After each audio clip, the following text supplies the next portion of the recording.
You're on the Six Screens Telenetwork, earning the reputation of giving all the right ingredients, uninhibited, in exposing the hard, cold facts about the Watchtower Society. And now, in Disney.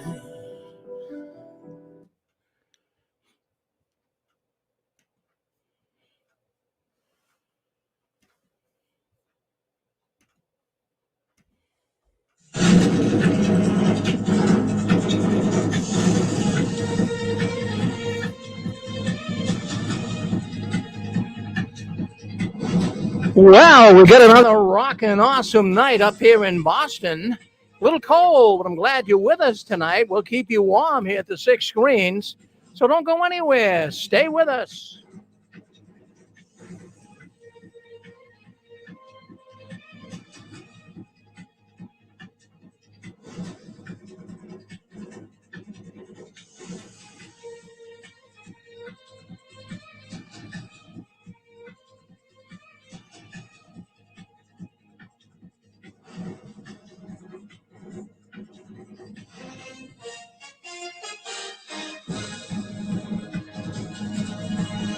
Well, there you have it. Hello, everyone. My name is Rick Farron, and I'm coming to you from cold, apostate capital of the world up here in Boston. Well, maybe you've been watching it on the news, but we were the coldest place in the country, I believe, last night. It was unbelievable. But I'm glad you're here with us. I'm glad you're here with us. And friends, I have to really tell you, it was cold last night. I want to tell you that. As a matter of fact, you say, well, how cold was it? Well, up in the Northeast, there was a governing body member. He was spotted putting his hands in his own pockets. Not other people's pockets, but his pockets. It was that cold. And also last night was as cold as the elders in a judicial committee hearing. Yeah, that's how cold it was. That's pretty cold, isn't it? So anyways, I'm so glad you're with us tonight. And I hope it's nice where you are. I hope you're staying nice and warm.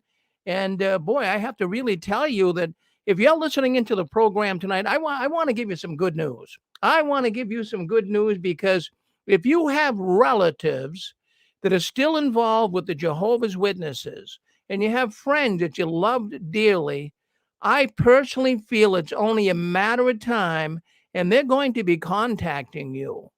They're going to be saying, Ma, Dad, sis, brother, they're going to say, I should have listened to you. I am now finding out how evil and how wrong the Watchtower organization is. I feel that's going to happen. So let's just wait for that. Now, when they do call us, we don't want to be angry, right? We want to be able to, I know it's hard to eat crow. And many who haven't talked with us for some of us 20, 30, 40 years, it's rather difficult. But be nice and understand their trek. Friends, sometimes I think they're hurting more than we are. I really do. I feel that their emotions have got to be running rampant, but many are finding out what's going on behind the curtains. And you know something? They're going to talk to you. I feel that's going to happen. So have hope. Don't lose hope. Boy, I'll tell you, every week, for 17 years, I've been going over the news right here on the Six Screens Telenetwork. We've never missed a Saturday night. We are here, as I always say, because you're here. People rely on talking to people in real time and trying to really get an understanding of how evil and how bad the Watchtower organization was to all of us. I don't think anybody's coming out of that organization that can say, gee, I'm going to miss it. It was a wonderful place to be. No way. It's not a wonderful place to be. So anyways, well, what are the big stories this week? Boy, there's so many stories every week that we try to cover. But, I was wondering, now we have two governing body members. And what I was wondering is how are the PIMIs, how are they acting toward the new members? We have two new members. They're in their just late 50s, early 60s. Well, both of them, though, I think 59 and 60. So we have two new governing body members. And, basically, they are just silent on all of this. They're really not saying much at all. As a matter of fact, the baptism of Serena Williams is gaining more interest online than the new faithful and discreet members of the only channel of God on earth, the Watchtower. The witnesses aren't talking about it. And I just can't believe that. I mean, here we have God's visible organization on earth has 2 new appointees, and the witnesses are going mute. Isn't that weird? Isn't that weird? I mean, they're the ones that are directing the whole channel of God on the planet, and yet Jehovah's Witness rank and file, they're not even talking about these two new governing body members. And it's crazy to me.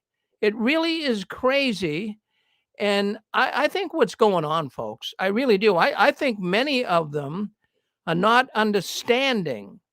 They're not understanding how, 2 60-year-old guys can become governing body members. It's opening up many, many questions. It's crushing many of the Jehovah's Witnesses' timeline of paradise. They're not connecting with this. They rather not talk about it. That's the only thing I can think of.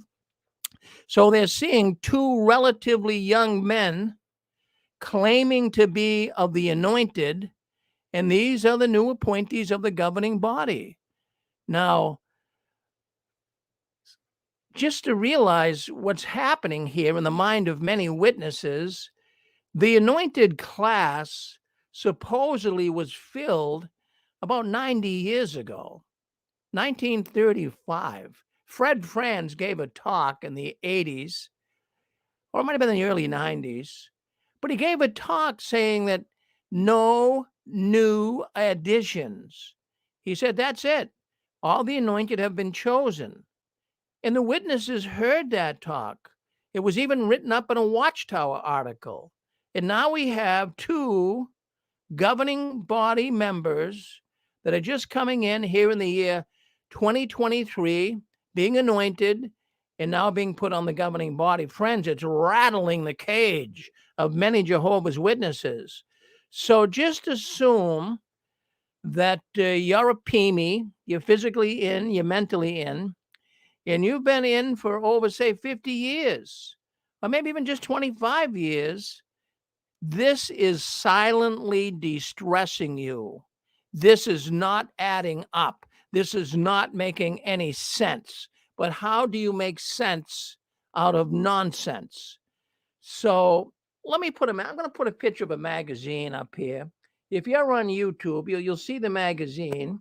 And the reason why I'm putting this magazine up is because it brings back memories of what I'm talking about even here tonight. Do you see that article right there? Well, that is in the May 1984 Watchtower. It's entitled The Generation That Will Not Pass Away. That was in the May 15th, 1984 Watchtower. And there's a picture of all the older, those are the anointed ones, right on the front cover. And they're saying back in 1984, these ones are not going to be passing away. Most of the people on that cover, by the way, have passed away. So don't you think, you've got hardcore evidence. This is solid evidence showing the Watchtower messed up. And don't you think people that have been in for a while, maybe not a person in for a couple of years, are probably not even going to notice this, but someone that's been in for a number of years, they're going to say, wait a minute, something's wrong with that. Now, you guys, I can remember placing that magazine. That magazine really put an image in my mind. That's one of the more popular Watchtower magazines of all time. And they were very specific on it, that the 1914 generation will not pass away. It says it right on its cover. So, I wanted to show that to you tonight to bring back memories. Maybe you can remember placing that magazine in service. So that's disturbing to many Jehovah's Witnesses. And it's really amazing to me that the Jehovah's Witness in general, the whole organization, it's weird that they are not tooting their horns and gloating. It's like they've been silenced by something so foolish as this. Then they're They're not happy about it. Well, let's go with that. Now, one theory I have, and it has to do with the generation. I just showed you the magazine from 84. And one of the things I'm thinking, too, why the witnesses aren't happy about the new governing body members, it has to do with the overlapping generation. Oh, the gift that just keeps on giving.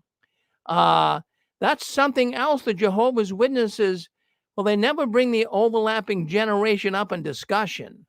Most Jehovah's Witnesses probably have no idea what the overlapping generation is, and they're probably so behind in their personal studies, they miss most of what the Watchtower has even been talking about for the last couple of years.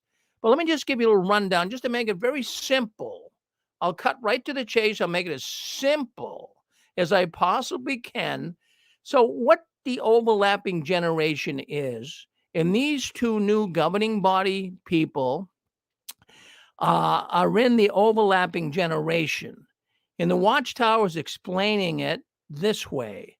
They're saying that these men, they came to Bethel when they were in their 20s, and they have been there all this time.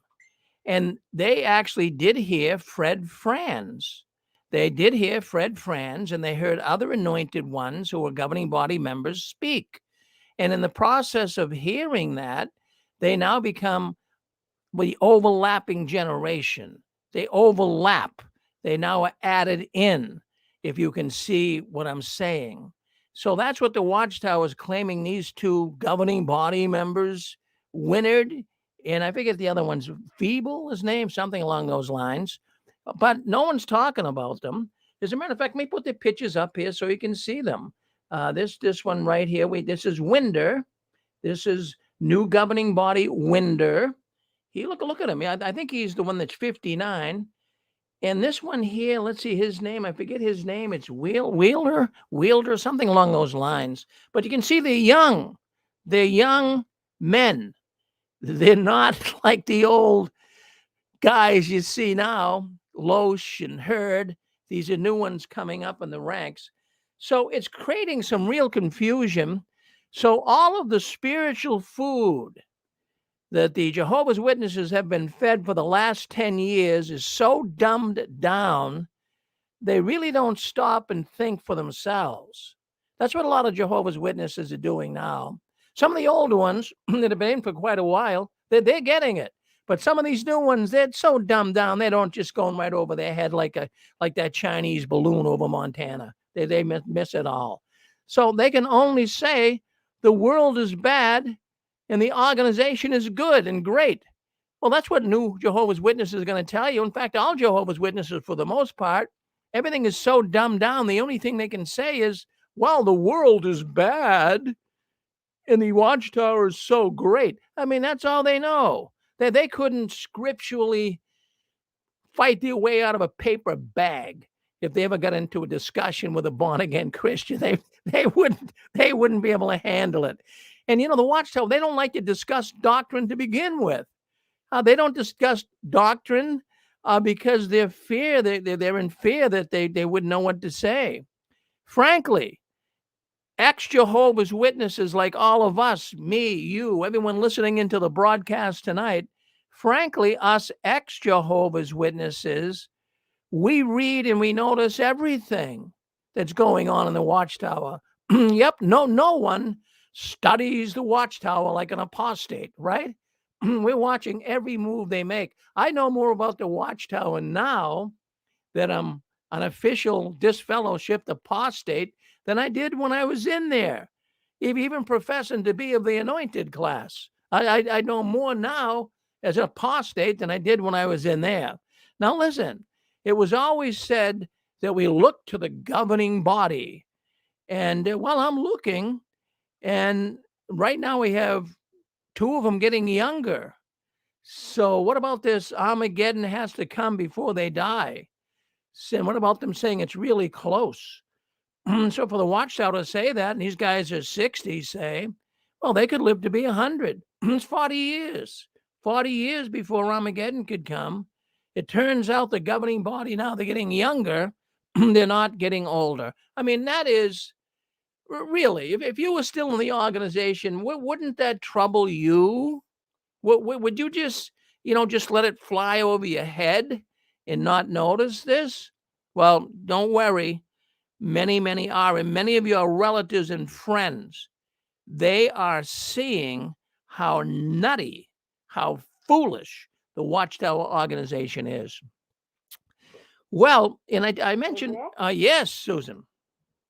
I wanted to ask you, are they saying that these brothers are replacements for some that have failed in their job to be the ones that are going to heaven? No. I mean, they had that doctrine, didn't they? Yes, but That, they're not calling them replacements at all. That's, I thought that they might have been able to get away with that, but they're not calling them replacements at all. You would think that's what they would do. But, really, like I said, Susan, nobody's even talking about it because they're so embarrassed. It's not making sense. Now, what I got here on YouTube, you take a look. There's your governing body members, and who's right there with them? Serena Williams. She has 15 million followers on Twitter. That's more followers than the governing body. I mean, I think it would have made more sense if they put Serena Williams in there on the governing body. That's what I feel. But not just joking around either. She's gonna yield a lot of weight. Serena's really going to be in a position of strength here now that she's a baptized Jehovah's Witness. So why are they talking more about Serena than they are the governing body? They're all over Serena. Oh, what a wonderful girl, and so nice to have Serena, a baptized witness, and not even mention these governing body members. Something wrong with that. Something's definitely wrong with that. Well, anyways, you're on JW World News.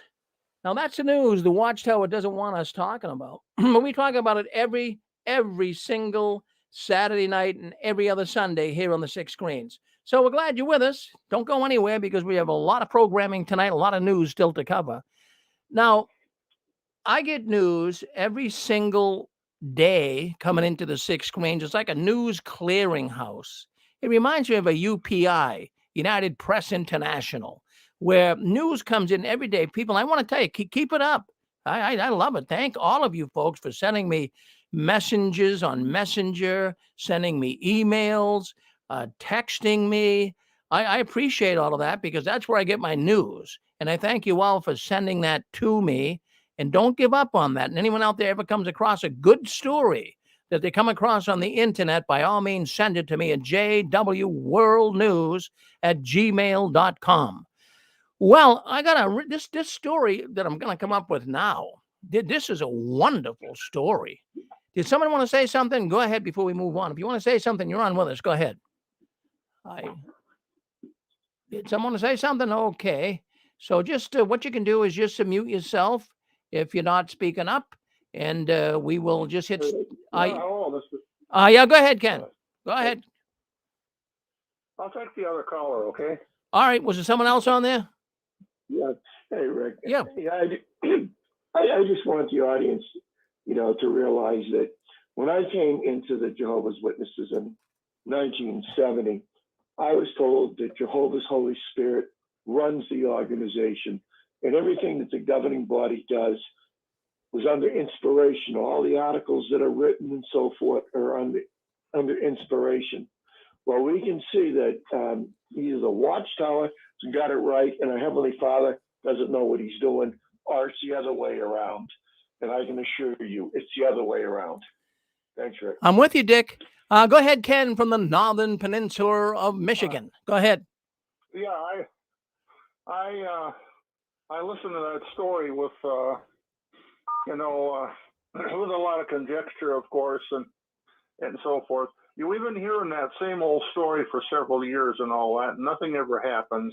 None of these prophecies ever come true, and so forth. As a matter of fact, 100% of the Watchtower prophecies have been in the false and everything like that.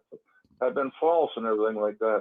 just want to share an experience with you that I picked up many years ago. I think this was maybe that couldn't have been the 70s. I think that had been the 80s. The Watchtower Society and some of the churches had a forum, kind of a borderline debate and everything like that on the scriptures. Watchtower Society, this happened in Canada. Now, the Watchtower Society individuals went home and they told everybody how they really won and how they really showed up the churches during that little forum over there, or that little debate, whatever they had.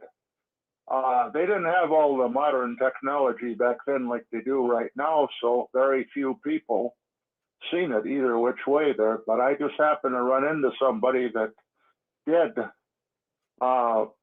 get wind of it and everything like that. The Watchtower Society actually made fools of themselves in that forum and so forth. So goes to show how much they know either which way. Well, you're absolutely right, Ken. They know very little, very little. But thank you, Ken, for always checking in with us. We appreciate it. And speaking of Canada, as you did, we are now learning, and then this really made my heart warm. I really felt as warm as could be on this very cold day here in New England. A large group of Jehovah's Witnesses are disassociating themselves in Ottawa, Canada. That's Ottawa, Ontario, Canada area. So maybe if you're living up there, you know what I'm talking about. Many areas in Canada are finding that Jehovah's Witnesses are leaving, and many of the Jehovah's Witnesses are in for a real shock. Not a boys. Yeah, real shock. Yes. Yeah. Well, I can teach you. I eat ass. Goodbye.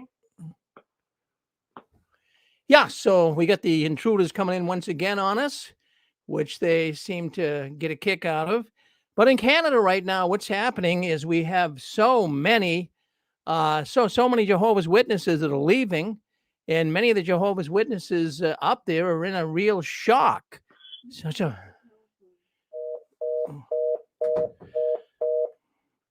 Okay, friends, just stay with us. Telephone line went out here for some reason.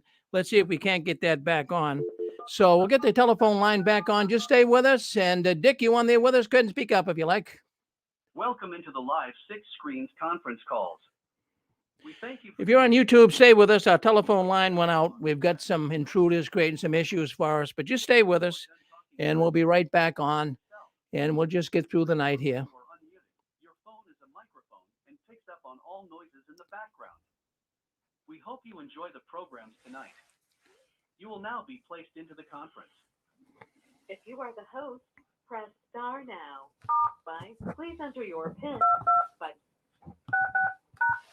Thank you. All right, so we'll get right back on here. So just stay with us. The recording has started. Believed in joining the military. They also believed in. Muted. They had things Unmuted.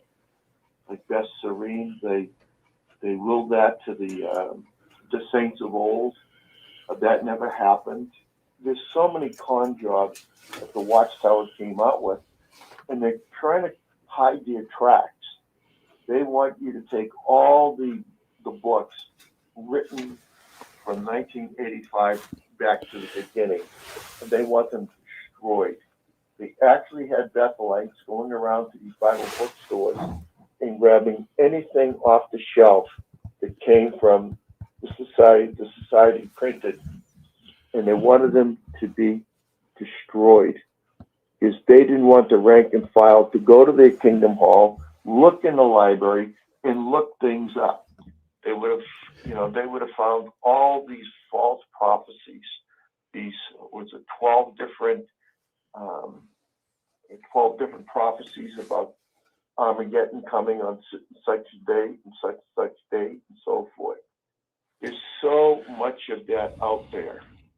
And right now, I venture to say that the Watchtower is shaking in their boots because 6 Screens is becoming very, very popular.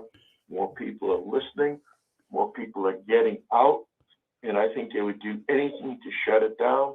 The best they can do is put these potty mouths people, these filthy, perverted, disgusting talk, and throw that on the Watchtower. Throw that on the 6 Screens to have our listeners say I'm not going to listen to this. Well, there you go, Dick. Dick, we're ready to go again, and we're back on here. For some reason, the phone got knocked off. But thank you, Dick, for kind of filling in here. That's good. We appreciate it.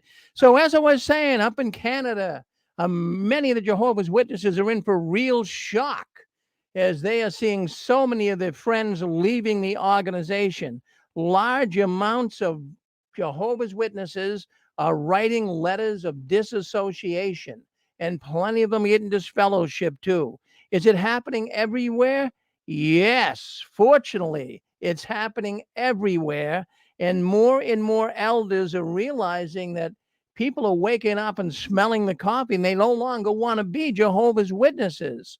So, I hope that this all continues. And you're really putting a real load on the elders. They have to keep having judicial committee hearings. They have to keep receiving these letters. And I have to really say to you that the momentum is building, and more are leaving. There might even be your relatives in time. This is a trend now that's happening. It's hemorrhaging. Yes. Look, I know this has maybe been a little hardly on topic, but Well, you have to keep. You got. with Serena Williams, and last week I was watching the Netflix with my mom about Harry and Meghan, and my mom snapped at me when I was applying the Harry and Meghan thing going on with the XJW. Mom got upset with me that I made the comparison because of Mom still believes that the XJWs are hateful people who don't have lives, and Mom got upset with me, and now she won't talk to me anymore. I'm bringing this up because I remember Mom telling me about how the British press can make up and lie about people back in the 70s. Mom got upset that I would be doing the same thing. And now my mom won't talk to me. And about the Washington State thing, I have aunts and uncles that live up in Yakima, Washington, and my mom was born in Yakima, Washington too. Although Hello, my name is Chris Hahn. I'm going to tell you. I'm sorry. Yeah, let's say go ahead, Guy. Yep. I have aunts and uncles who live in Yakima, Washington, and my mom was born in Yakima, Washington herself. But my mom is still in the area where I live in, but she won't talk with me. If someone's going to talk some sense into my mom and my dad, it's you guys. My mom was not going to talk to me unless she talks to the non-witness supported living coaches that I have. Yeah. Well, anyways, Guy, no, we feel bad that that's happening to you, but that's a shame. But you know the Watchtower is wrong, but go gentle with your mother, and in time, maybe your mother can see this, but don't let it rattle you too much, Guy. You hang in there and be nice to your mother and show good conduct, and we feel bad for you, but it hurts when people don't want to talk to you. All right, we're going to have to move on to the story. That's easier said than done. Well, it is easier said than done, but what can I say? What would you like me to say? It's never going to happen? Is that what you want me to say? Would you rather hear that? What? Either that, I mean, did you want to go back into the Watchtower? Did you want to get on your mother's side? I'm not going to do that.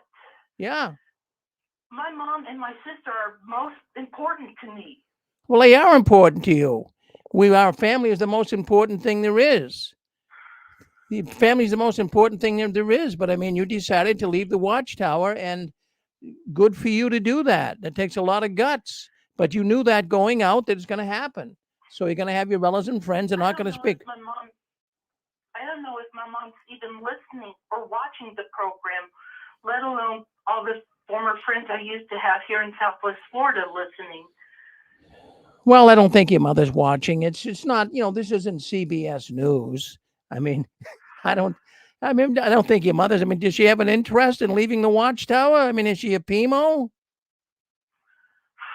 I don't think so. My mom has been around the witnesses most all of her life. She's third generation born in. Yeah.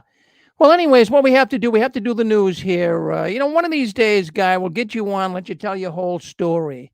Because, I know you try to tell your story. We can't do it here right now. But I'd love to hear your whole story. So let's let it go with that. But we're all sorry. We're all sorry, Guy, that your mother won't talk to you. Yeah, go ahead. Yeah, go ahead. This is Sharon in North Carolina. Yeah, Sharon. Just some encouraging news for Guy. I can't believe you just said this, but I just hung up about an hour ago with somebody who had blocked me that I used to babysit for because I was putting a lot of information about the Watchtower up on my Facebook page. She just called me after 6 years and apologized to me for blocking me, number one, and helping her get through the cognitive dissonance that happens when you do leave the Watchtower. She was never baptized. Her mom died, and the brothers would not do the eulogy for her because the children were not baptized, but the mother was. So she just contacted me today, and now that relationship has come back. So for Guy, got to realize that it does take time when you leave for those that you love and things are being exposed, for them to finally come to realize that whatever you're saying is through love. It's not through hate. It's not through anything like that. They'll come around. It just takes time. That's all I wanted to say. Well, Sharon, that's good. I appreciate that, Miss Sherry. Yeah, her name is Sharon, and thank you, Sharon, for sharing that with Guy. And just when I said at the outset of the program, we're going to get a lot of relatives and friends calling us. They're bound to do it. Friends that didn't want to talk to us for years. They're going to be calling us up, just like Sharon just witnessed. We're going to start seeing this is going to happen, so be ready for it. I think it's going to be amazing. I think it's wonderful. Thank you. Well, thank you all. Well, thank you very much, Guy. Now you hang in there. All right. So anyways, things are happening up in Canada. Are they going to happen here? Yes. I mean, the organization is tanking. They don't know what to do. There's no more high quality information being given out on the Watchtower anymore. When we were all witnesses, I don't want to sound like an old dinosaur here, but when we were witnesses, we were all witnesses. And we all knew that we were being taught things that were of value. But right now, the witnesses are being taught diddly squat. Really, just get on jw.org. Get on jw.org. So consequently, what's really happening? Suppose you're a Jehovah's Witness today, and you have to sell their product. People are not going to buy it. You can knock on doors all over the place. People know who you are. And especially online today, when you buy something, do you look at reviews? I know my wife does, and I do many times. Before I purchase something, I see what the reviews are on the product. Don't you think people aren't doing that for Jehovah's Witnesses? Don't you think when a witness knocks on their door or gives them information from a cart, that these people aren't going to look up online and review the witnesses before they buy into it? And they're seeing all the critical news. So, I see that, yes, there are so many people that are PIMIs, so many people fading. We have more people calling into the 6 screens, and it's impossible here, folks, to get the actual amount of people that are leaving the Watchtower right now. I can give you an estimate. I believe right now that the PIMIs and inactives, I believe they're running anywhere from 20 to 40% in some of the developed countries. Now, the 40% might be high, but I would say that at the bottom end at 20, it's probably more than that. Just based on not just what we do here, but based on what I see being written online, based on what I see some of the people being interviewed on YouTube. So, it could be as high as 40% of the Jehovah's Witnesses. Now, don't take this to the bank and cash it, because it's just my guesstimate. But I would say at least 20, and it could be as high as 40% of Jehovah's Witnesses are saying right now, that's it, I've had enough. I'm tired of it all. I can't stand all the changes. I'm sick of the money grubbing. I'm sick of them moving the goalpost of Armageddon. It was supposed to come years ago. Many of these older witnesses are even saying, I didn't have children. I didn't go to school. I didn't take a career, a good job, because Armageddon was coming. And here it's not. Here we go. I mean, all of these older people, they're getting real old, and they're remembering all of this. So, when I see online too, another thing that gives me pretty much support for what I'm saying here, as high as 40% could be PIMOs.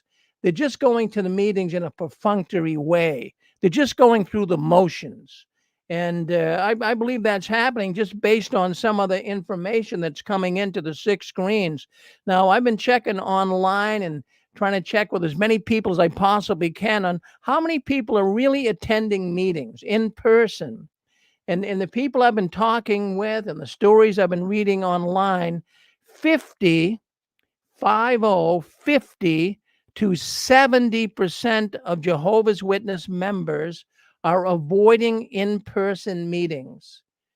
Now, that's a staggering amount of people. 50 to 70% of Jehovah's Witnesses are avoiding not meeting in person at Kingdom Halls. Now, they're claiming they're going on Zoom, but they're not going back to the Kingdom Halls. So why is that all happening?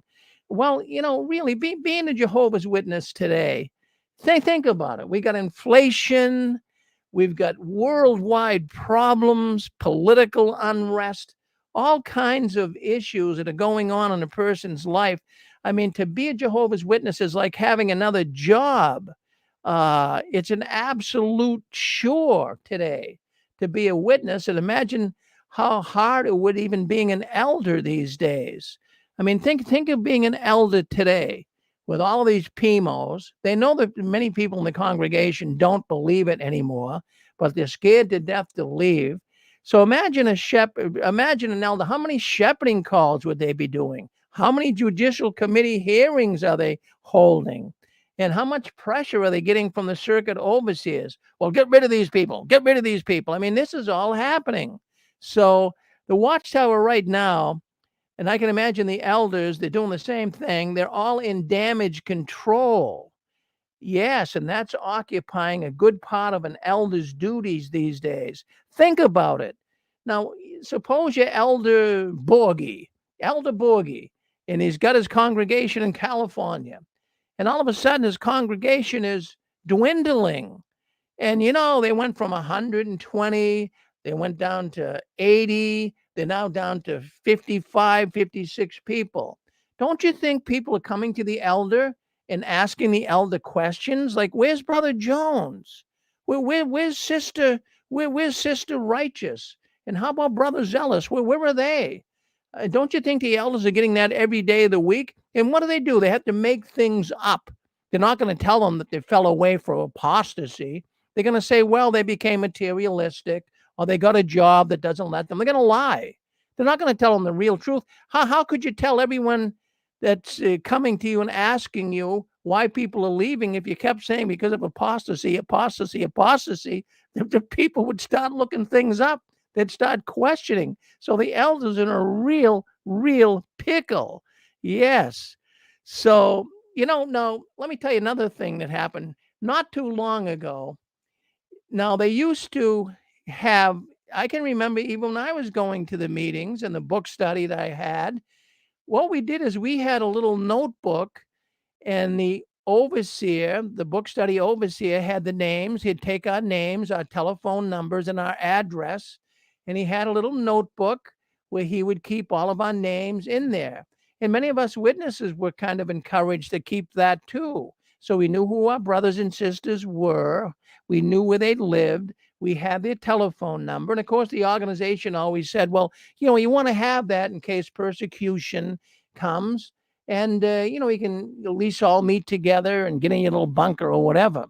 But now suddenly a few years ago, in fact, I think it was about 2 or 3 years ago, they stopped. I could be wrong on that, but to my knowledge now, they don't want anyone carrying a list like that. They don't want people having a list of the people in the congregation, telephone numbers, and all of that. Now, the reason why I'm thinking they did away with that, there's so many people leaving the organization right now. And, so if you went to the elder and you said, well, where is Sister Zealous? Well, Sister Zealous, she got materialistic and she left. And then you keep asking the elders questions. Where are the vanishing witnesses? Eventually, if you still had a list of all their numbers, you'd be calling them up, right? The Watchtower doesn't want you to contact these people. They want you to stay away from them, but you'd be calling them up. Wouldn't it? That's human nature. If I was in a Kingdom Hall and all of a sudden 20, 30 witnesses are missing, and I had their telephone number, I'd call them up. But, this is what's going on. And I'll tell you what, it's dangerous. It's very, very dangerous for these congregants that are really in very deep in the Watchtower to contact people that have left. That's the death nail. So, it's just going to spiral, friends. That's why I can be very optimistic. That's why I can be very optimistic and say, hey, there's going to be a lot of changes here. A lot of your friends and relatives are going to be getting out of the Watchtower very soon. That's how I feel. How about you? Do you feel that way? I'm optimistic. Are you optimistic? Yeah, go ahead. Optimistic. I know you're optimistic. Well, your nickname is Optimistic Gonzalez. Yeah, because, Jesus says that if they belong to him, they're not going to be snatched from his hand. Yeah. So I tell that to my brother Jesse all the time. Don't worry about my sister, She just needs to cook a little bit longer in the oven. But you know what? Watchtower is trying to make friends with the New World Order, the United Nations, and global warming. And you could hear it in their talk. But guess what? They're going to have to pay the piper, because Watchtower is going to have to give an explanation about their stand on transvestites, on their stand on whether men can have babies. You see, Watchtower wants to play that game.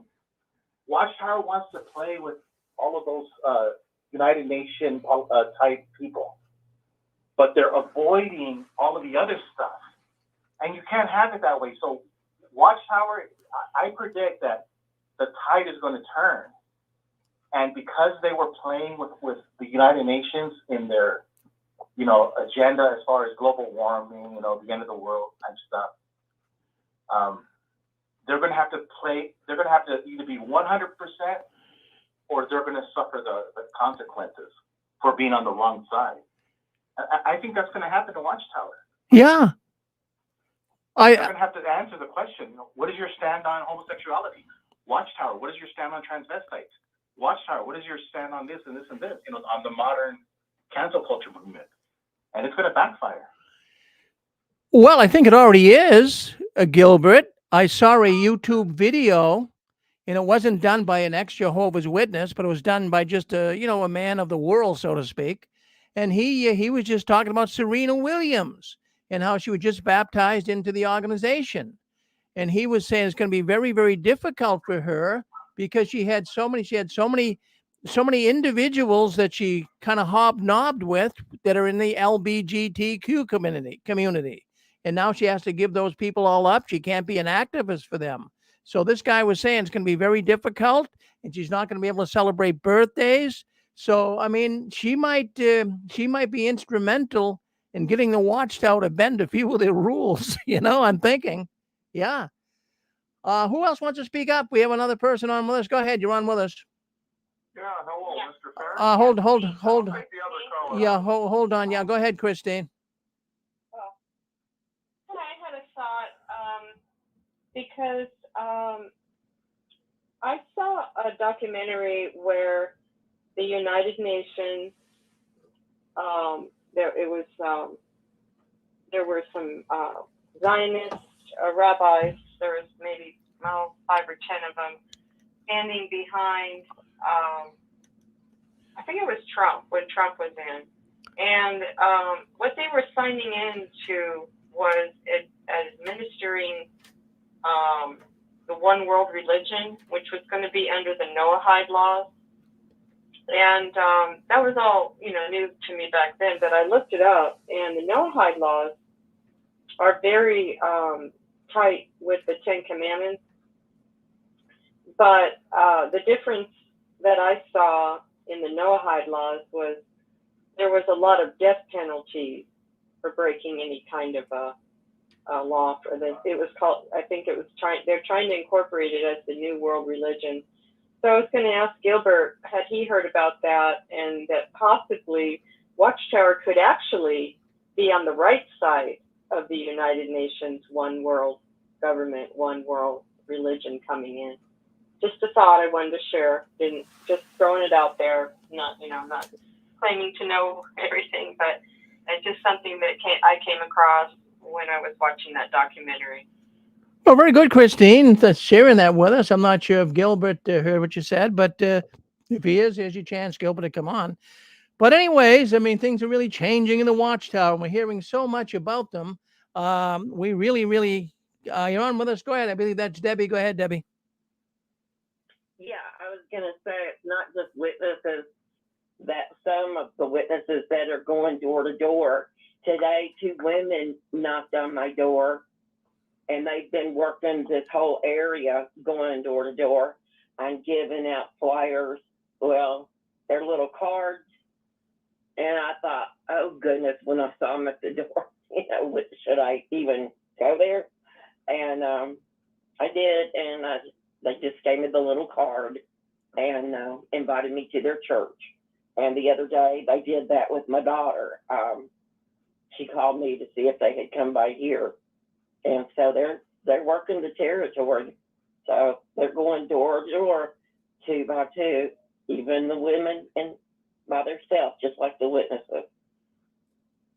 Well, exactly right, Debbie. My goodness, no, things are, they're gearing that up again. They get more and more people going door to door, and it's not a pleasant thing. I mean, for many people, they're not happy seeing the witnesses back in the door-to-door work.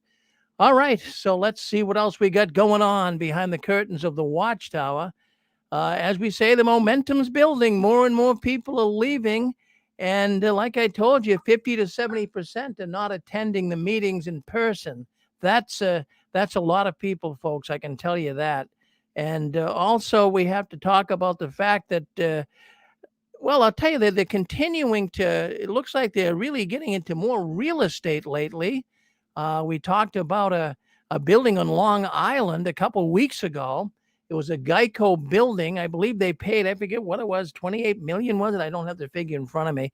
But anyways, they bought this Geico insurance building that they bought, and we were wondering why they bought it. But Fran and Joe out of New York, they did get some information from it. And consequently, what they told me is there's going to be an assembly hall. But, why do they keep things so secret? Why is it the Watchtower just can't come out and say things? But for some reason they don't, but they're going to make it into an assembly hall in Long Island. So that's of interest. So, they're going to fix it all over, and they're going to need volunteers to construct it. And even speaking of that, there was an article in a newspaper coming out of Pennsylvania this week that was very, very interesting to me. And it's another puff piece. We talk about these puff pieces where we talk about how the Watchtower is, putting ads, paying for ads in paper. It's an ad, really, an infomercial. So this was an article in the newspaper, and the headline of the newspaper coming out of Uniontown, Pennsylvania, was female volunteers help construct worship center in Uniontown, Pennsylvania.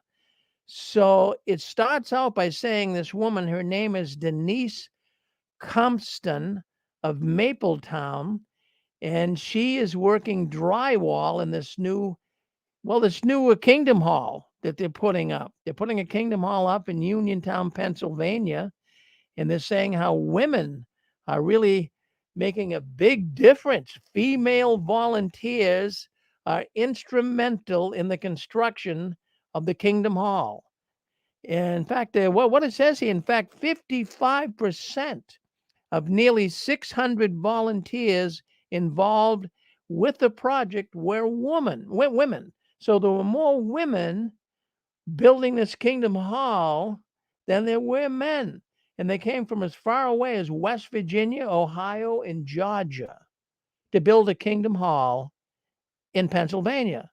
So It says here Jehovah's Witness projects typically include a large percentage of female volunteers, both skilled and unskilled. And my daughter, who is one of Jehovah's Witnesses, her and her husband, they, the last I talked to them, they were on the building committee. They would go around and, they went down to Florida when they had the hurricanes and they would put roofing. They were on the roofing team. And my daughter would get up on the roof. Don't you think I was worried? Is being up on a roof really for a woman to be shingling nails and putting shingles up on a roof? I mean, I think that's a man. I don't want to sound chauvinistic here, but I was nervous that you'd fall off the roof and break her back. But they'll train you. Don't worry. According to the article here, the Jehovah's Witness women, they're trained. And this woman was saying that, she didn't know anything about drywall. She didn't know anything about it at all. But she went to the Kingdom Hall and they taught her how to drywall. Now, hold on. I have respect for tradesmen and women. It takes a long time to really learn a trade, especially like a plumber or electrician, all trades, even a drywaller. I mean, you just don't pick that up overnight. So you go to a quick build. So they hand you a hammer and nails and put it up. They might give you, maybe a half-hour training and you're off and running. And that's why there's so many Kingdom Halls and assembly halls that are really in shambles today, including the Kingdom Hall that I actually helped build right here in Wilmington was a quick build. And I can remember going into the men's room when I was still in the hall and they had to keep the water running because if it was cold, it would freeze. I mean, that's pretty normal if it gets real cold. But actually the urinals were freezing up too because the wall was right again. There wasn't enough insulation in the wall. So the water was freezing up. They're having all kinds of problems. I remember I was in there, an elder came in and he said, yep. He says, we got these problems because of the quick build. They put them up so fast and people don't know what they're doing.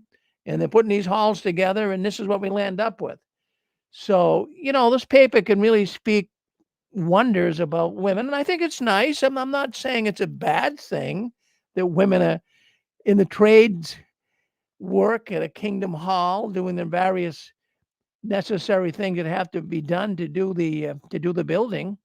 But the Watchtower is taking advantage of women. They're taking advantage of everybody. And they're making the women as well as the men feel that, this is for Jehovah. Oh, Jehovah loves it when you come here. So the volunteers, they say there's a sense of gratitude, a sense of good feeling when they do the project. And I can understand that. When I was a Jehovah's Witness and I worked on quick builds and what have you, I used to get a good feeling too. But I don't know, I do know why you'd get it because we thought we were doing something for Jehovah, right? Really, even when you get out in service, when you go out in service and spend 2 or 3 hours and you'd be so tired and Saturday afternoon, you could hardly do anything from walking around the neighborhood all morning, but you used to feel good, didn't you? See, that's like an adrenaline rush that you get. And you can get it even if you're not doing something that really is wholesomely good, like preaching the good news of the kingdom to people in your neighborhood. But it's just a funny thing. It's a human experience. But anyways, that good feeling is beginning to disappear. Many Jehovah's Witnesses don't have that good feeling. And there's even people, I'll tell you what I love to see the quick builds coming back. And I love to see the witnesses all congregating together. Because what happens when people congregate together? What happens at coffee break with Sister Smith and Sister Jones? They start talking about, gee, you know what I saw this week on television? We have sex abuse in this organization. So I love it when people gather together and talk and at quick builds, even conventions. Do you realize what's going to go on at the 2023 conventions with people meeting in person? Boy, there's going to be so many people are going to have a mouthful to say to each other. Now, not everybody, but can you imagine thousands of PIMIs? And they're not going to let loose what they know? Come on. This is just normal thinking. They're going to go to the assembly, the conventions, and they're going to start talking to the person next to them. And they're going to say, I found this out. I found that out. This organization's done. Stick a fork in the Watchtower organization. It's over. Yes, I don't know where they're going, but these puff pieces, these puff articles that the Department of Public Information is putting out. Yeah, the Watchtower has a public information department. And we know the guy Hendricks. We talk about him. Now they got another guy in there now too. But we know that Hendricks, he comes on, he sells to people. These are infomercials. These are puff pieces. This is a puff piece on how wonderful it is that women are putting kingdom halls together in Pennsylvania.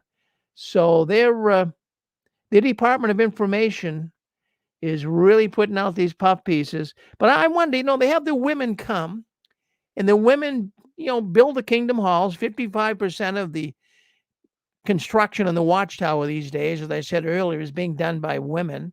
Now, but does the organization still make these women place a napkin over their head to pray for field service or in field service if there's no man available? I mean, really, don't you think the Watchtower is taking advantage of women? Oh, we'll use them to come build the kingdom halls, but they better put a napkin on their head if they're going to try to take the group out in field service if no brothers nearby. So I'm just thinking, folks, that, these are things to consider. Puff pieces. Who would like to speak up? You're on JW World News. What's your thoughts on all of this? What do you think? I'd like to hear from you. Go ahead, hit *6. Come on in. What do you think? You think it's good to have sisters up on roofs? You think it's good to have sisters building kingdom halls? What's your feelings on that? How many sisters on there? Hello, Mr. Farron? Yes, Ken. Okay. Yeah, I've been on a roof before. I'm not an experienced roofer. I can't say I'm a professional, but I've fixed roofs before, and I know this much right now. I don't care who it is. A person has to have proper training because it's very dangerous to go up there. Now, you mentioned somebody could fall down and, get seriously injured. Somebody could fall down and get killed, actually, too, and everything like that. As a matter of fact, down the street, there was a neighbor here was fixing his own, he just got through retiring and he wanted to start doing some repair work around the house. He wasn't retired for about a week, and he went on the roof and everything like that. Something happened, he fell, he got himself killed. So yeah, that's dangerous work and so forth. And I definitely would not trust the Watchtower Society to give me training to go on the roof.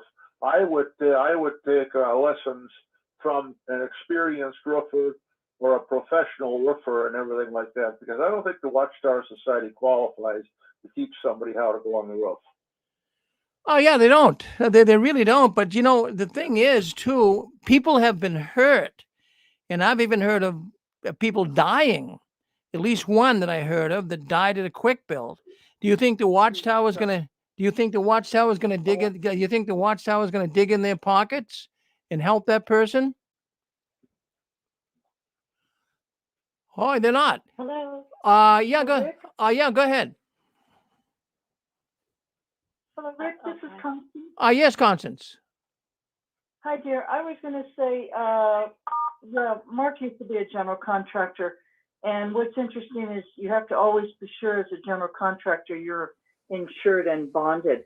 And the reason for that is exactly for this, that if somebody falls off the roof, breaks their neck, severs their spinal cord, or any kind of injury, or an employee under the general contractor, you're covered. You're covered from any kind of lawsuit.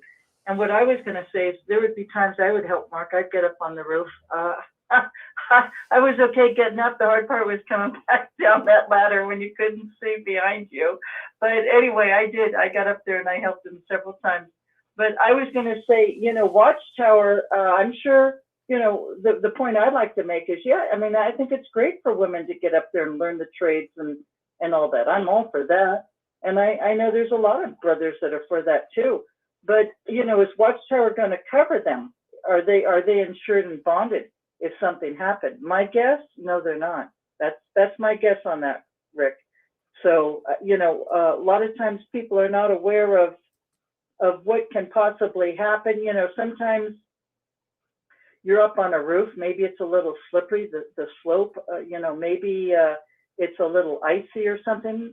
Sometimes you miscalculate and, your leg can go off the edge. I mean, you have to be very, very careful when you're up on the roofs. And sometimes you'll see that the contractors will actually have you'll be chained down to the roof itself. In San Francisco, you have to be very, very careful. You've got some real, real steep, almost straight up the roofs with the slope on the roofs up there, and they have jacks, and those are very dangerous roofs. But Watchtower, my bottom line is Watchtower doesn't really care. They don't care about anybody.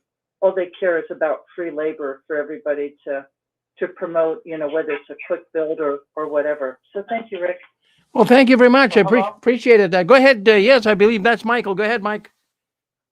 Well, I was gonna say, Rick, how do you know for sure they were women? How do you know for sure they were women? Sometimes you can't tell anymore. Well, it is hard to tell, Mike. It is hard to tell. Yeah. But one thing I was gonna say though about that, sorry. Oh no, go ahead. But it seems to me like I always thought the Watchtower kind of would believe in traditional gender roles. Women working up on a roof, that doesn't quite seem right to me, but that's my opinion. Well, that's all right. No, it doesn't seem. Yeah, go ahead. You're on with the sister. Go ahead. Hi. Yes, this is Fran. Oh, Fran, very good. Yep, back in 2004, our family was living down in Florida. That's when we had about 4 hurricanes. So our family, we were all on the quick build crew. We went down and we repaired a lot of roofs. And we went to this one house. It was huge. It was a mansion. Come to find out, it was a very famous baseball player, I think it was, and he became a witness. So he was getting his house done maybe for free. But anyway, I was 52 years old and I was up on that roof. And you don't think of it at the time, how dangerous it is. But we were up there, and I think it must have been Jehovah's Holy Spirit. I think that's what it was. Yeah, I remember you talking about that, friend. But how'd you feel doing that? Oh, well, at the time you feel good and everything, you didn't. But then I looked down and I go, oh my goodness, we're up here, and we didn't have any jacks or anything, so I would never do it now. But here I was 52 at the time. My goodness. Yeah. Oh yeah. They were more concerned about that you didn't have any slogans on your T-shirts or tank tops. That's what they were more concerned about. Isn't that something? Yeah, not your safety, but making sure you didn't have a logo on your T-shirt. Jeez. Yeah. Unbelievable. Well, anyways, I sent you guys a link. You'll be coming on at 9:30. So yeah, you got the link all right? Yeah. Good. Excellent. Yeah, we got it. Thank you. Excellent. All right, we'll see you then. If I could add a point. Yeah, go ahead. Hey, it's Eric. I just wanted to add that about sisters being on roofs. I was in auto body for 16 years as a painter and did start to finish work as well, some small dents and whatever. I used a lot of tools that are dangerous. I got my fair hand of having stitches done. Before I got into auto body, when I was a teenager, I worked with the brothers doing roofing, going, I will never do this when I grow up. I'm afraid of heights. I'm a man. Hey, I'd rather be on the ground and use dangerous tools than ever be up doing that. I was on a 2.5-2-story roof, maybe. It was real because it had a real steep pitch to it, and the brother had just this cheesy little plank that would bounce up and down, and I crawled on the thing. This is bull work. It's hard. If you're a woman and you want to do it, go for it. I just think it's one of the most crappiest trades you could get into. Be an electrician or a plumber if you want to do that type of style work or contracting. But I don't know why anybody would want to do roofing, to be honest with you. No, it could be very, very dangerous. Very, very dangerous. Well, thank you, Eric. Thank you, Eric. Yes. Thank you. Good. We got looks like we get Dan coming in from. I only got a Colorado number, but I think he's out in Idaho. Yep. Yeah, I was just going to ask, Rick, when did they start? Ever since I was building Kingdom Halls, the quick builds, the women were under the tents, making, like warming food and, coffee and stuff. I've never seen them. Is this something new? They're opening up, like women can work on the roofs and hang drywall and stuff? Oh, no, this goes back years ago. In fact, 20 years ago, my daughter, when they had the hurricanes down in Florida, my daughter and her husband would go down there and repair the roofs. Yeah, they drove down from here on their own dime to repair roofs for the brothers and sisters in Florida. Yeah. Gotcha. Yes. When we were building them, there was so many people there. It seemed like there was just the women just came in and took 2 different shifts and cooked. I think I would freak out if I saw a woman lugging a piece of drywall. I would. I've been in the trades. I've done drywall. I can tell you this too. You put 3 or 4 cute gals up on the roof, you're going to have all the guys up on the roof. You know what I mean? Well, the thing is, it's odd, Dan, to say the least, but they're doing it. They're doing it. Nothing new in Watchtower. Oh, no, nothing at all. I think we got Michael on. Michael King. Go ahead, Michael. Yeah, how you doing, Rick? Good. Yeah, good. Yeah, I just want to tell you, I was on the beginning stages of the quick build, and one of the problems we had was having unqualified people. If you remember how quick that went and how it had to be all uniformed and everything to get finished, and we had forklifts going around, and I was bringing bobcats. And after my first quick build, I told the brothers if they wanted me back, that I was going to bring my own crew. And these weren't people that weren't even witnesses that came to help me the next time. They were from my crew that I brought on my masonry crew. They ran the forklifts themselves and they did everything. And it was dangerous.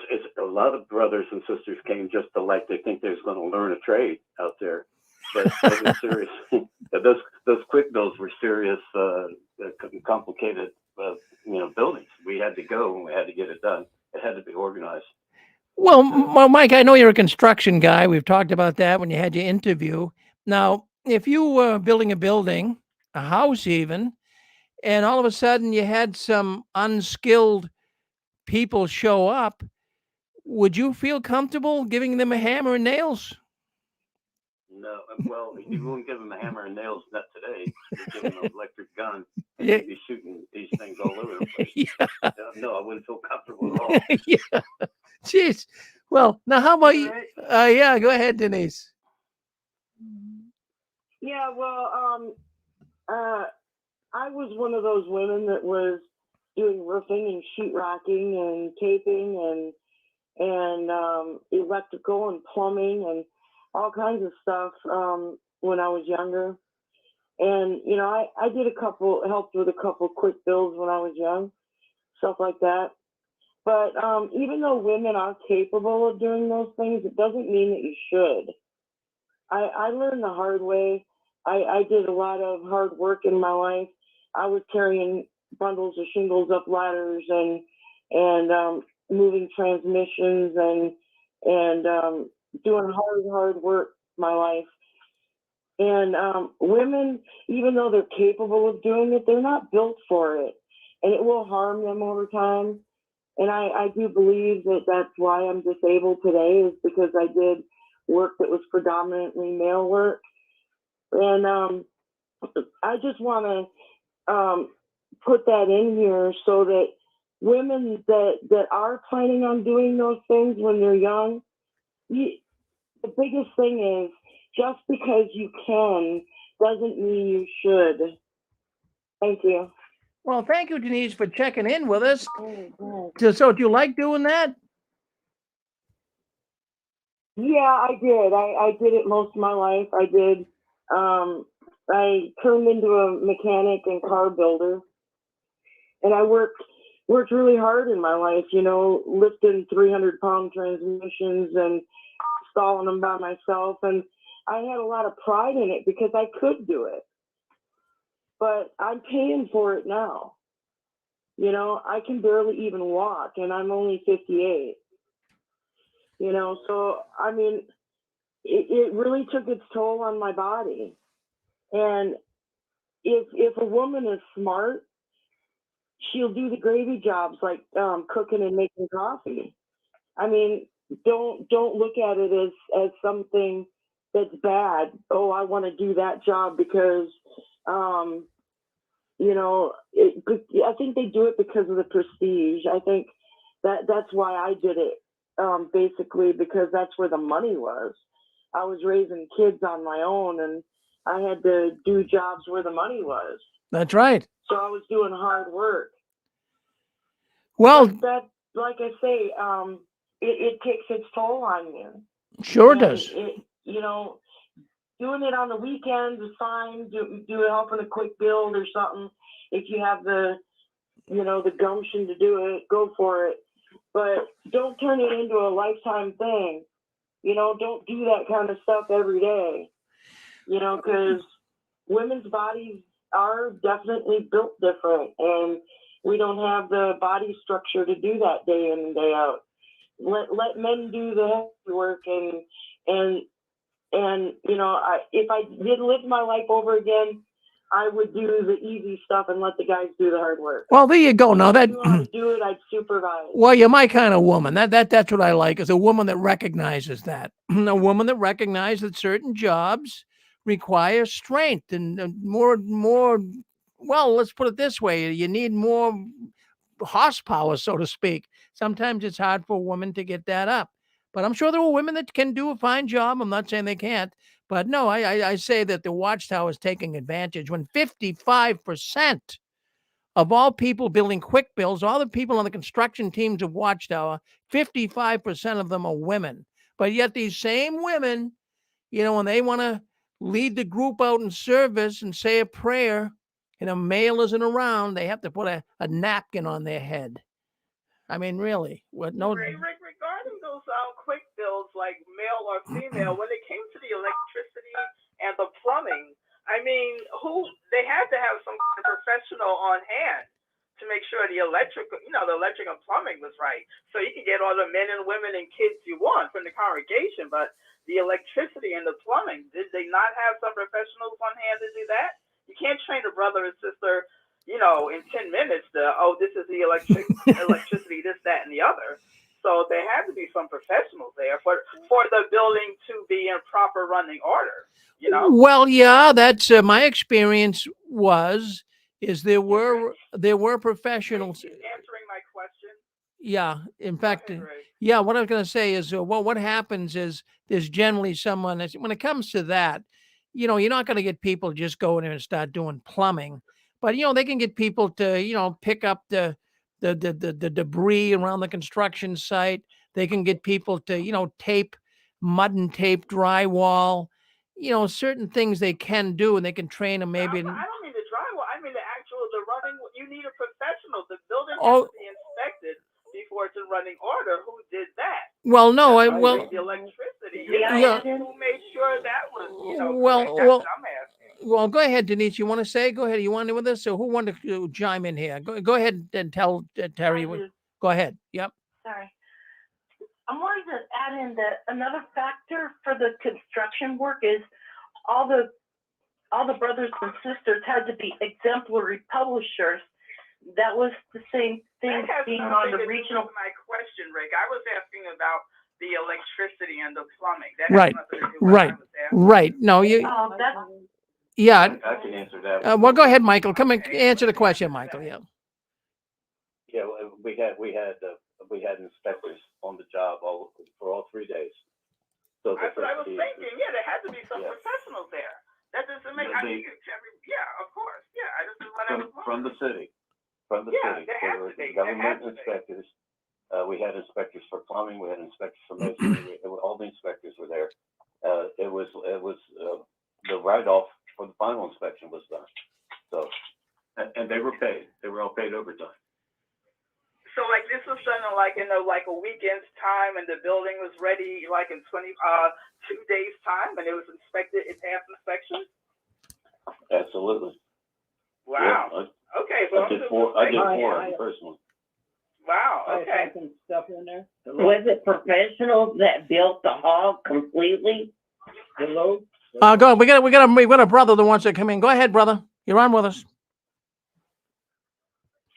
This is Joe here. In 1986, when we came in, right off, we were involved in a quick build. It was one of the first ones in central New York. And it was a mob of people that were there. It was a huge event. Everyone was there. That was the first one. It was a big picnic. It was a calamity, but it worked. It worked. But very shortly, very quickly, it got more and more tightened, more and more organized, more and more supervised, and it became more and more restrictive as to who would work there. So there were controls on it, and it worked. And for the time being, too, and for quite a while, they worked weekend quick builds, complete builds. They were demanding, but then after a while, they converted to extended builds. Well, very good. Thank you, Joe. We get another. I think I used to work there on those quick bills, and I worked on Kingdom Halls before there was quick bills, and they went much better than the quick bills. I think they were just a big publicity stunt. They were. You know? They were. Yeah, it was supposedly for a witness. Well, I can remember the quick build we had here in Wilmington, Massachusetts, and you had to have a hard hat. But you know how low the witnesses went? They made you rent the hard hat. Yeah, every day you had to rent the hard hat. I mean, here you are giving them free labor, and they're charging you for a hard hat. Can you believe that? All right, you're on with us. Who wants to? I guess you want to say them. Mr. Farron? Yes, go ahead, Ken. Yeah, I just wanted to mention too on this roofing and everything like that. If somebody goes on a roof and everything like that, and I know myself, I would never go on a roof without a safety rope or a safety cable. In other words, I would have a rope that I'd hang on to all the time, or I'd make sure that it was adjustable, that I would hang on to it. I would not go on a roof, a peaked roof, whatsoever, just, on my own volition, hoping I could balance everything out and hoping that my shoes are not going to slip. So whenever you go on, do these jobs and everything like that, you just remember safety first, and you take the maximum amount of safety, and especially make sure that you're secured on that roof, that there's no chances of falling off. Because like we mentioned before, you could get seriously injured or get killed if you fall off that roof. Absolutely. And the Watchtower is not going to pay your bills either. That's for sure. No, that's for sure. Well, thank you, Ken. Thank you very much for chiming in. Appreciate it. Keep listening. All right. Thank you. All right. Who else wants to speak up? Anyone want to speak up? Yeah, Rick. Yeah, go ahead. Hey, it's Eric. And I was in the RDC and the LDC and for a little while. And there was a brother who took me under his wing because he knew I knew how to spray paint. And we did the doors for the Kingdom Halls. And they do have quite a few brothers there that know what they're doing, and sisters too, that are actually in the trade, at least in my experience in Rhode Island.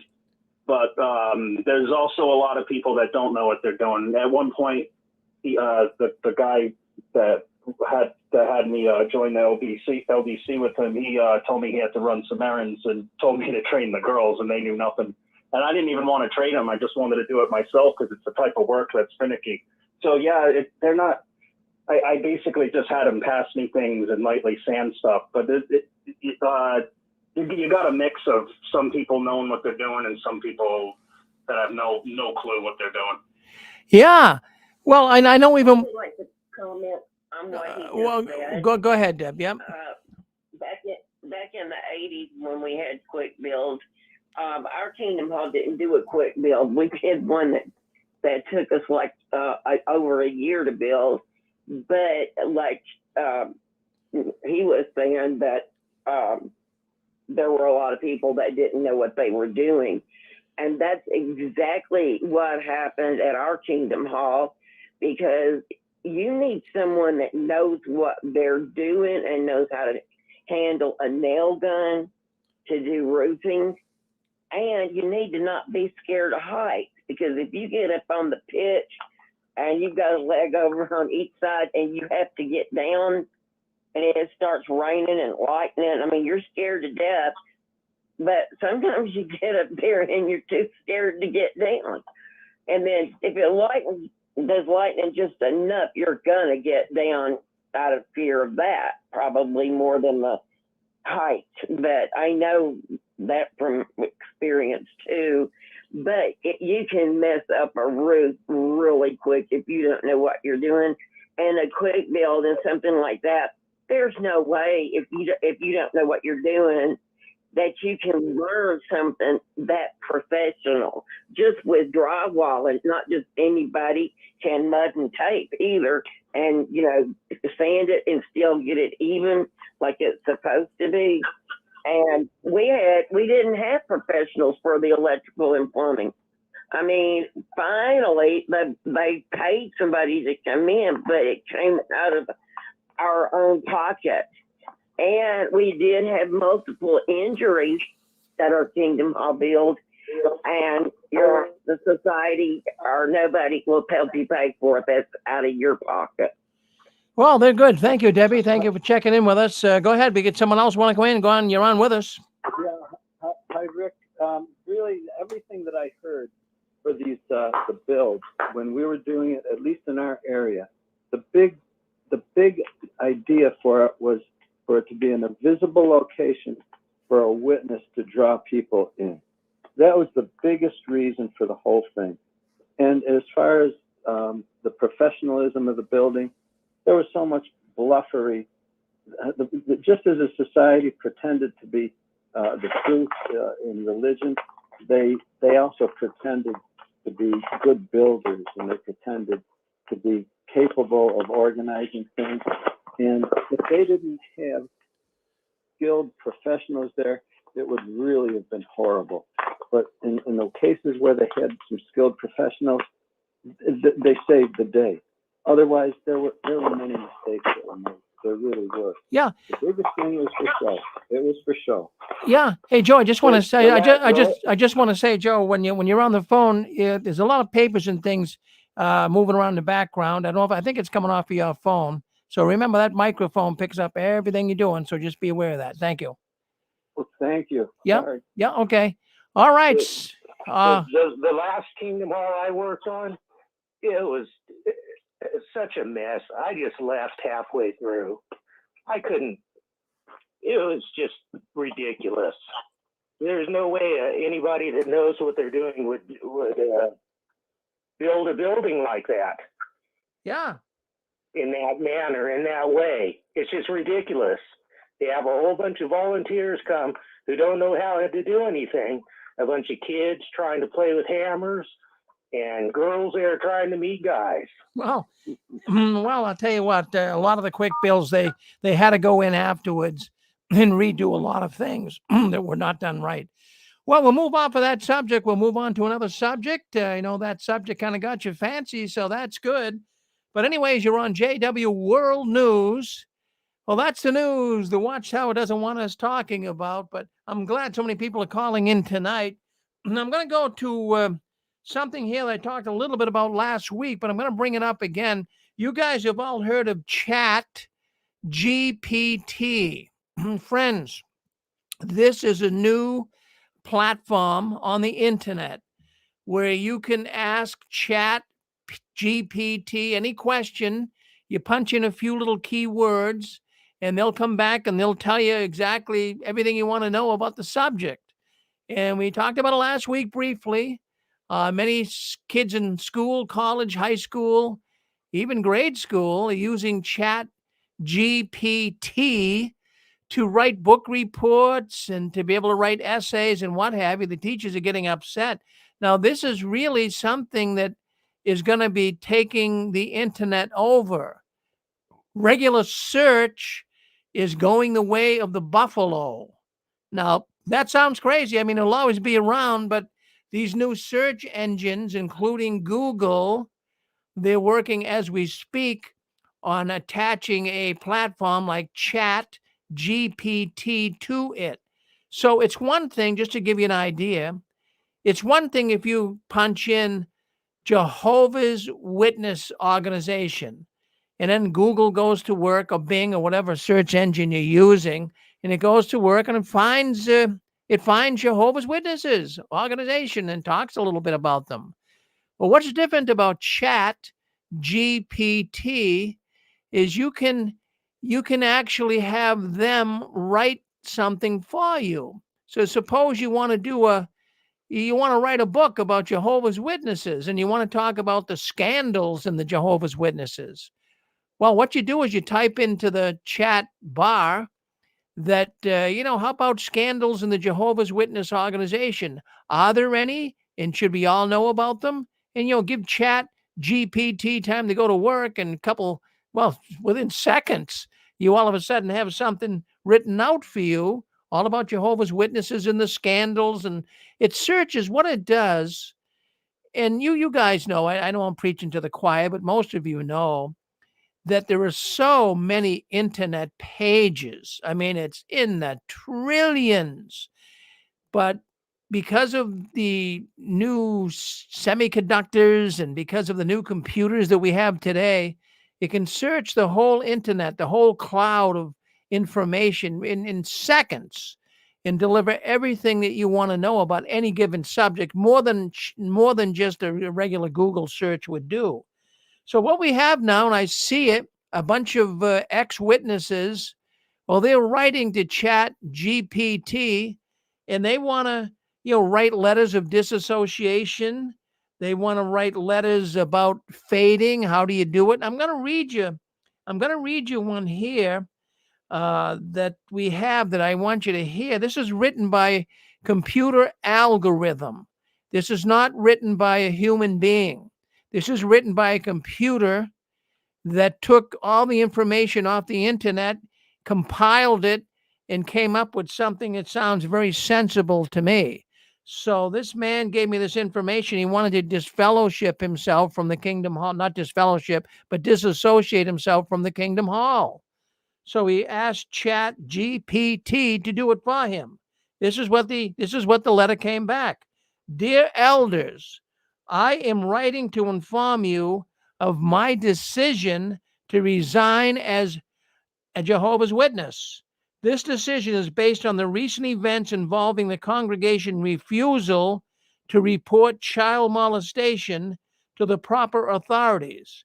As a member of this community, I strongly believe in the protecting and well-being of all, especially children. It's unacceptable to prioritize the reputation of the organization over the safety and protection of innocent children. But it goes on and on and on. And it's probably about, it's about a one-page letter. And it just says that, thank you for understanding. And I hope that in the future, the organization will take more proactive stance in protecting the innocent and promoting the principles of justice and compassion. Sincerely, then they put their name. But now it's doing more than that. A lot of disassociation letters are being written on Chat GPT. So then I got another one that someone gave me, and it's dealing with how to fade. So if you're a Jehovah's Witness listening into the broadcast tonight, and you're saying, well, how do I fade? I'm going to write to Chat GPT, and I'm going to see what they say about fading. So Chat writes back, if you were trying to fade from Jehovah's Witnesses, you continue to receive contacts from members of the community, and you can take the following steps. Set boundaries, clearly communicate your decision, and let them know that you are not interested in further contact. Now, this is being written by a computer. It says, be firm. If they persist, in other words, in contacting you, be firm. If they persist, remain firm and polite in your response. You have the right to choose who you communicate with and how often. Limit contact. Consider changing your phone number and your email to limit their ability to reach you. Seek support from trusted friends and family members who can offer a listening ear and help you navigate through this situation. Consider legal action. If the contacts become harassing or threatening, you may need to consider seeking legal advice and protection. It's important to remember that everyone has the right to their own beliefs and opinions, and that you have the right to choose your own path. with patience and determination, you can successfully navigate this situation and move forward with your life. That's written by a computer. That's telling a person how to fade away from the Jehovah's Witnesses. And you punch a few words in there, like fading as a witness. And what it does, it goes through the whole internet, goes through the whole cloud, and it picks up everything it's ever anyone that's ever talked about fading, how they did it, picks it up from Facebook and all over the place, and then it rewrites it for you. Pretty good, huh? But sometimes it misses the mark. It really, really does. In fact, I found this kind of fascinating here. Let me see if I can find the piece that I wanted to show you. It was really funny. It was talking about, well, someone, I'll just kind of let you know what it said. So they asked ChatGPT about the flip-flops in the Watchtower, in the Jehovah's Witness, all their flip-flops.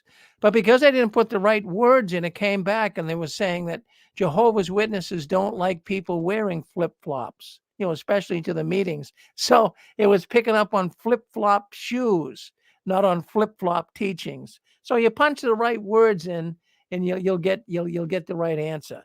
Well, we're glad you're with us today. My goodness gracious, we got so many things to talk about here. I want to talk about elders' letters. And, we get these letters from a man named Atlantis, and he's an insider. And he gives the letters to Mike and Kim and some other people. But anyways, the point I wanted to make from Atlantis is we appreciate the information he shares with us. But there was 2 elders' letters in the last couple of weeks that I think deserves us to mention it to you. So let me just see if we can't get in here and find the letter, which we have here. Okay, so this letter here, this is date February 20. This is just a couple of days ago. Announcements and reminders. So these are the elders' letters. The elders get letters, and sometimes they read them to the congregation. Sometimes what they do is they just talk about it among themselves. But the elders now, they're making preparations for the 2023 memorial. So they're saying to follow the instructions, and they're really not going to be going on Zoom this year, it looks like. They want everyone in person. Friends, this is going to really hurt the memorial attendance. And stop and think about it. Many relatives came on Zoom last memorial with their witness relatives and friends. They said, well, we'll go on Zoom with you. I mean, they're right in their house. They don't have to go anywhere, right? So they give them the password and they went into the memorial. So they got a lot of people last year, like relatives and friends of witnesses, that went to the memorial on Zoom. All right, stop there.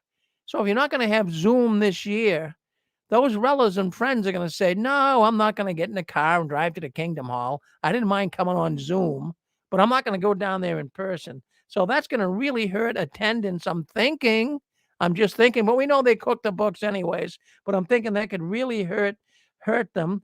And also they're talking here about a special talk. Oh my goodness, that special talk and the memorial invitation campaign. They're really going into full gear now to get the word out that they have the memorial, that satanic ritual that they have every year. But here's what got my attention. Could someone just mute themselves if you could? I'm going to mute you as well. Hey, just hold on one sec. Just hold on, 508. And we'll be right with you. Just hold on here while I just want to finish this up. But in this letter, there's an article here the elders have to be aware of. It says disfellowshipped or disassociated ones. It says, see the Shepherd book, chapter 25, paragraph 20, for reminders on when it may be appropriate for an elder to make brief. I noticed a change of words here. To make a brief contact with a disfellowshipped or disassociated individual. Now, a few years back, it wasn't brief. It was, you go contact a disfellowshipped one, disassociated one, make a shepherding call. But evidently, they're really highlighting, make it brief. They don't want the elders getting an earful. That's one of the things that's really frightening the Watchtower to death.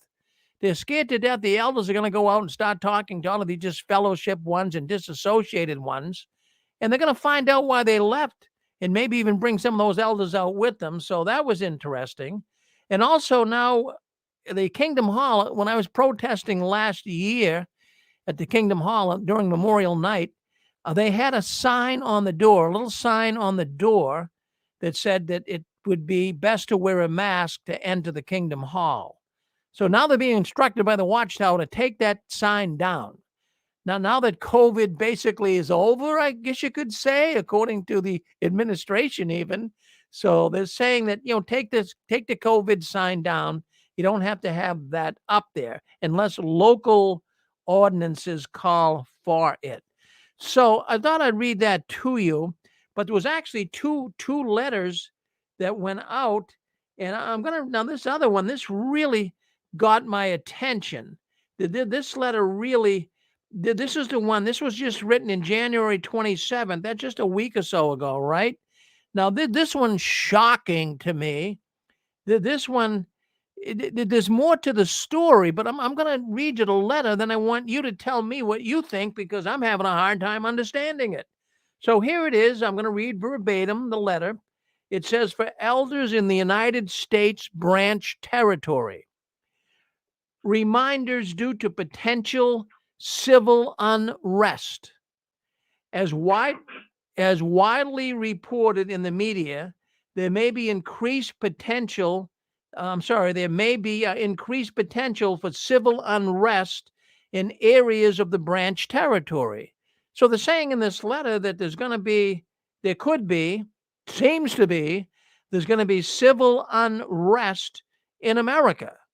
Therefore, we wish to remind you of the need to remain alert to developments in your local area. It will be left to your good judgment to determine if additional precautions are needed to protect the congregation. Although we do not wish to cause undue alarm, Proverbs 22:3 states, the shrewd one sees the danger and conceals himself, since a disturbance can arise unexpectedly. When appropriate field service group overseers should promptly encourage family heads to consider what steps they will take to protect their family, such as avoiding unnecessary travel, not leaving their home at night, and avoiding areas prone to protest. If possible, please verify any assistance that you would need with special needs, such as the elderly may require. Well, they're not going to help the elderly. So they're telling you they're expecting civil unrest. Do you know what that is? That is when people, you've seen it. You've seen it, a year and a half ago with the civil unrest in cities like Portland, Oregon, and up in Wisconsin, Kenosha, and up in some other areas where the civilians took to the street and started, breaking building windows in and doing all kinds of damage. So the Watchtower was saying that this could happen again. Now, I'm not looking, they've been false prophets. But then it goes on in the letter to review the arrangements you have made to secure the Kingdom Hall and protect congregation records. Geez, they have to put that in there. They don't want anyone breaking into the Kingdom Hall and getting records on pedophiles, right? So make sure you get those records protected. So it's saying seeing the world become more violent and divided during the last days is not surprising. Of course, as Jehovah's people, we continue to maintain our strict neutrality and heed Jesus' warning to be cautious as serpents and yet innocent as doves.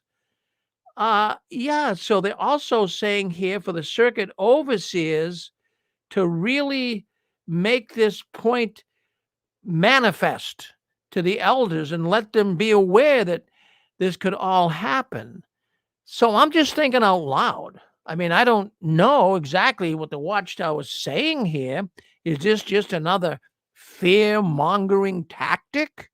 Is this another way to frighten and live in bejesus out of people so that they get to the meetings, think Armageddon's coming?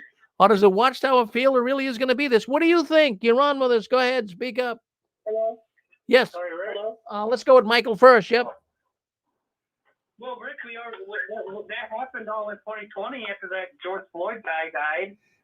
And then it just happened here in Memphis. So, yeah, there's going to be civil unrest. I live in Michigan. Don't you remember the guy, the black fool that got shot by a cop? When that trial ends and when the cop is acquitted in court, shit, they'll be out in the streets. So, yeah, these niggers are going to run. Well, no, listen. If you're going to come on mic, I'm going to ban you. I'm going to tell you, don't use those terms. You use them, I'm not going to bring you back on. I told you that before. Don't do it. Don't. We had Black Riot for freaking 2 years.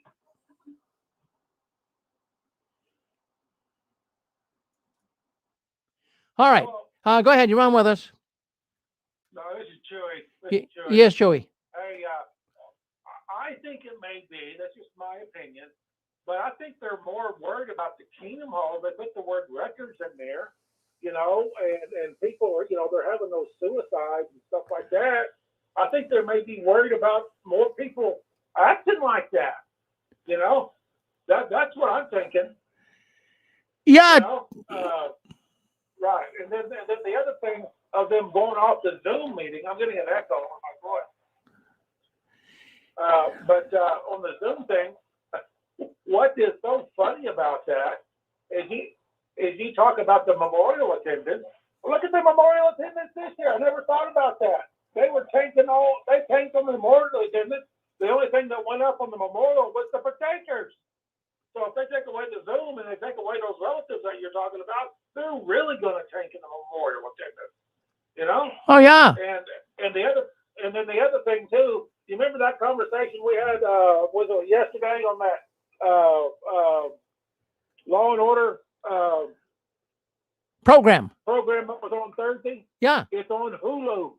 It's on Hulu now.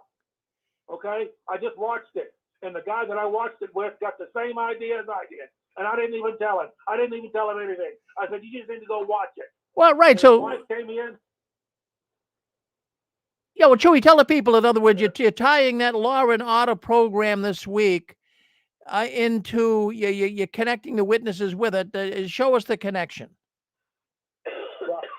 It really, I have been out for 8 years, and this sent triggers down my spine. I was jumping through the roof on this thing. It's the old style Law and Order that was on Channel 3. It's the first one. They have 3 of them on. It's on Hulu now. It's the very last one that you'll see. It's Law and Order. It doesn't say organized crime or special victims unit. It's the last one on Hulu. You could replace the word murder and put child CSA in there, child sexual abuse, and some other things. They got the preacher. He's driving in a Bentley. They bring in a clergy privilege. They took a page out of what's going on in the Philadelphia thing. I guarantee it, because they did it before in the Catholic Church, and it's the same governor that's back behind that was in the Catholic, that did the Catholic thing, ran the Catholic thing in Pennsylvania. You got to watch it. You got to watch it. You got to share it with your PIMO friends. If they're PIMOs, any PIMOs out there need to have their family members watch this. It's cool. You just talk about it. Just talk about it. Just say, hey, yeah, good program. Well, very good. All right. Well, no. Well, that sounds good to me. In fact, Hey, I got something to say about talking about movies that send a chill up your spine. I watched this movie about the guy that started McDonald's. That is the same exact pattern that the Jehovah's Witnesses do. It starts out with a little franchise kind of thing, and then they get real estate, and they start selling, and they just build on what somebody else was working on. Yeah, I saw that. That's the Ray Kroc story, Rob. And I'll tell you what, I enjoyed that too. I kind of saw a similarity, and it was saying that McDonald's makes their money on. Wasn't just me, huh? Yeah, no, McDonald's makes their money on real estate more than even selling hamburgers. Yeah, that's what I got from it. Well, thank you for checking in. Okay, I do see we have some others. Go ahead, you're on with us. Speak up. We've got 617 area code. We got 617 area code. Okay. All right. I guess we're going to go mute on that. But anyways, I mean, we got this letter. I don't know what the letter is. I don't get it. Civil unrest. I know that we had another couple of callers there. I just seen them come in, and then they left. Go Michael again. Yeah, go ahead, Michael. Yeah. Yeah, that's I think it's about the pedophilia that goes on. I think as it comes out more and more, people are going to get more angry and angry about it, and I think they're going to start protesting the halls and actually running down the people. I mean, I have seen people as people come out of the Kingdom Hall. I've seen people stop and ask them about the pedophilia that's going on, and I personally have did it myself too. As they come out of the Kingdom Hall, do you know all the pedophilia that's going on in your organization? So I just think that's what it's going to come to. Well, you know, I didn't think of that, Michael, but absolutely, you know, absolutely, I believe that you're right with that. I didn't think of that. But there's going to be more and more people protesting. There's already protests being planned at Kingdom Halls. I know I'm going down there on Memorial Night, and they know more and more witnesses are leaving, and they're so ticked off. They're becoming activists, and they're standing in front of Kingdom Halls and assemblies. So I'm sure they know that's going to happen. And it's going to be a real, I mean, as we go downstream here, it's really hard to really know exactly how this watchtower is going to crumble, but it's in the process of crumbling right now, and they're hemorrhaging. They don't want anyone to know it. But geez, I'll tell you what, I think protests right now could push these guys over the edge. I think if a number of people came out and protested, it could be the straw that breaks the camel's back. Hey, Rick? You know, yeah. Go ahead, let Michael talk first. Yeah, let Michael speak up, and then we'll go to the others. Go ahead, Mike. What else do you want to say? Yeah, just real quick, I want to finish, but I was talking to my sister. She's the only one in my family that remained a witness. She's the older one, and she almost broke down at the table and told me today or yesterday that the Jehovah's Witness organization, she thinks ruined her life as she learns more about the pedophilia and everything that went on. Is she? She's been in the witness work for over 40 years. Now, you're the second person that called in tonight and said that. And I started our program tonight by saying we're going to hear more and more of this. More and more people they're going to come and say, that's it, I've had enough. Hey, thank you for sharing that, Mike. Yeah, you made my night. I'm ready to do the happy dance. Thank you. I mean, yeah. Hey, Greg, I'll talk to you later. I'll keep my mouth shut from here on out. Hey, listen, anytime at all. All right, you're on with us. Who's? Go ahead.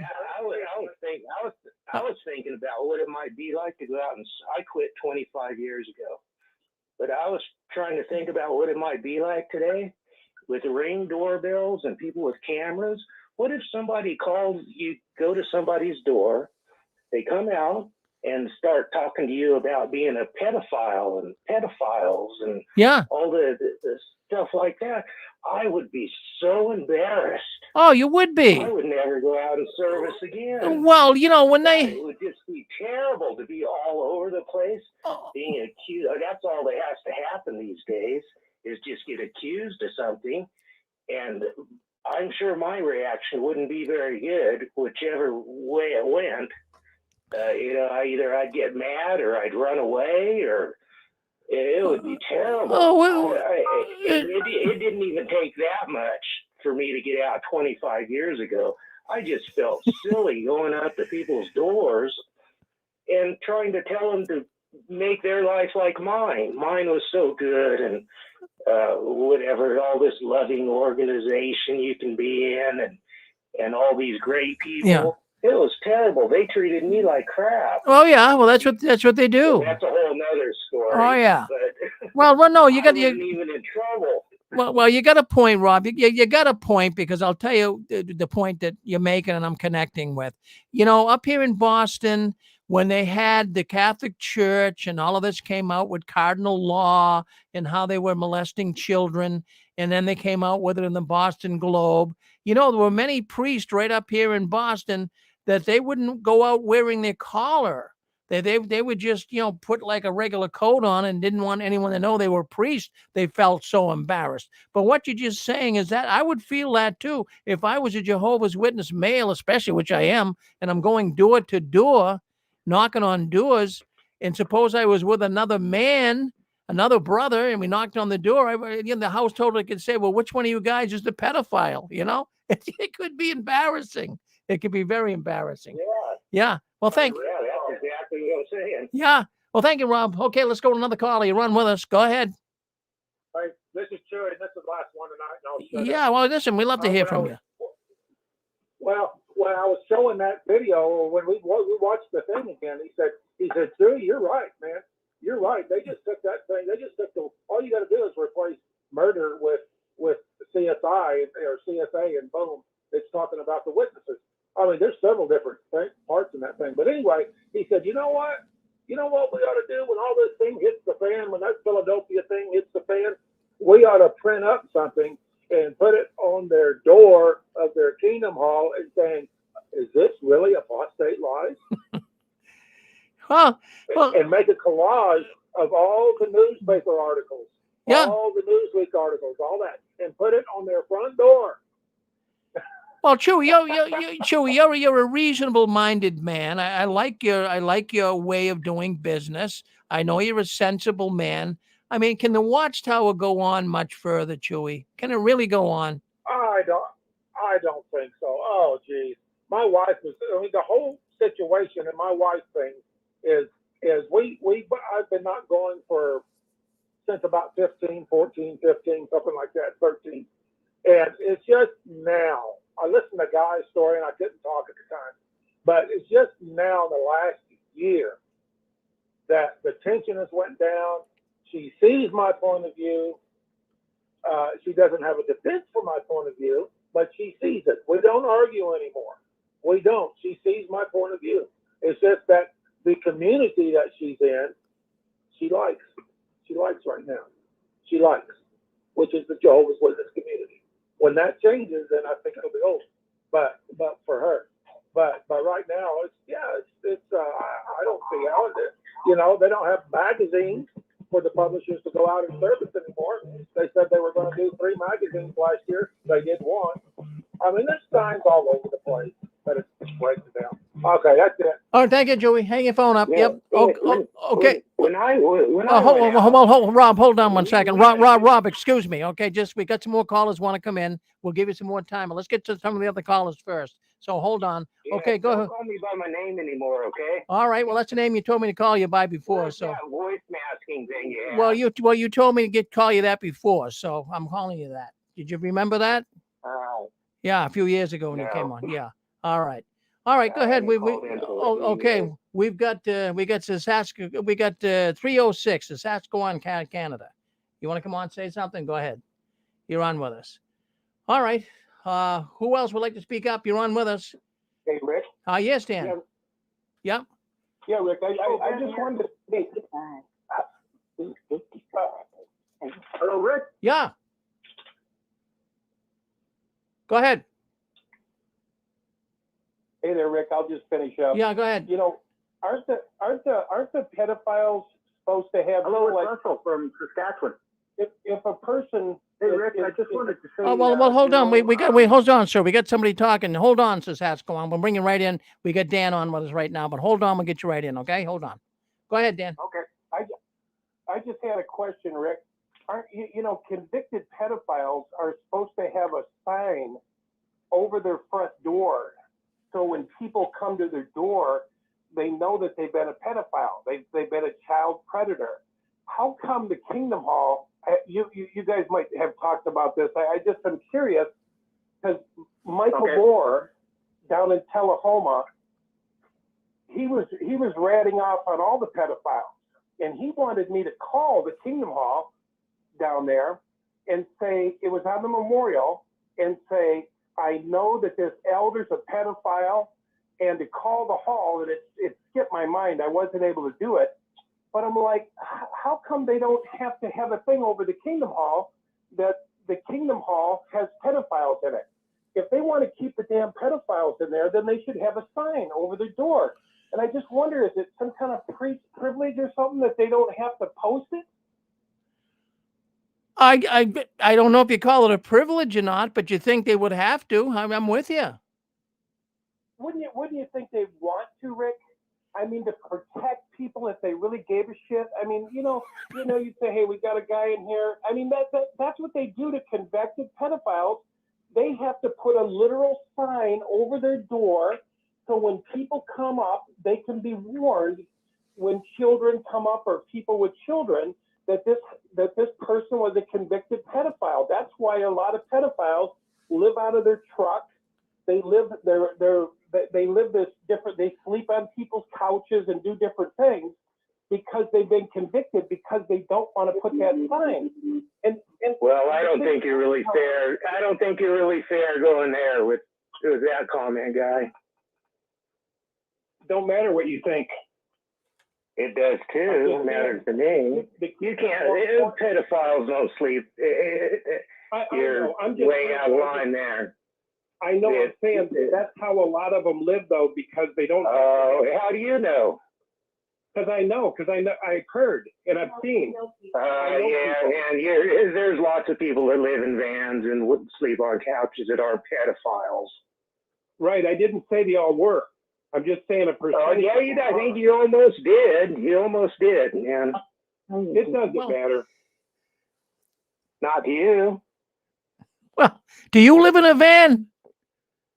Yes, he said he I live in an RV. All right. I mean, he's not picking on you. Okay. He's just saying You that. got an address. Yeah. I'm just saying it's a fact. I sure do. That doesn't matter. Pedophiles, and there's a reason. Pedophiles aren't little homeless people running around going from house to house.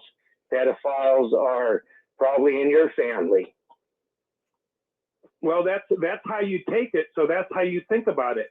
Yeah. And that's not the point. I don't think about it. All right. Yeah, you do. You're I'm just sorry, right but to Dan is that. on You're point. defending it. You're All right. saying it yourself. I'm not saying it. You're putting the words there. in a van down by the river. All right. You're a freak.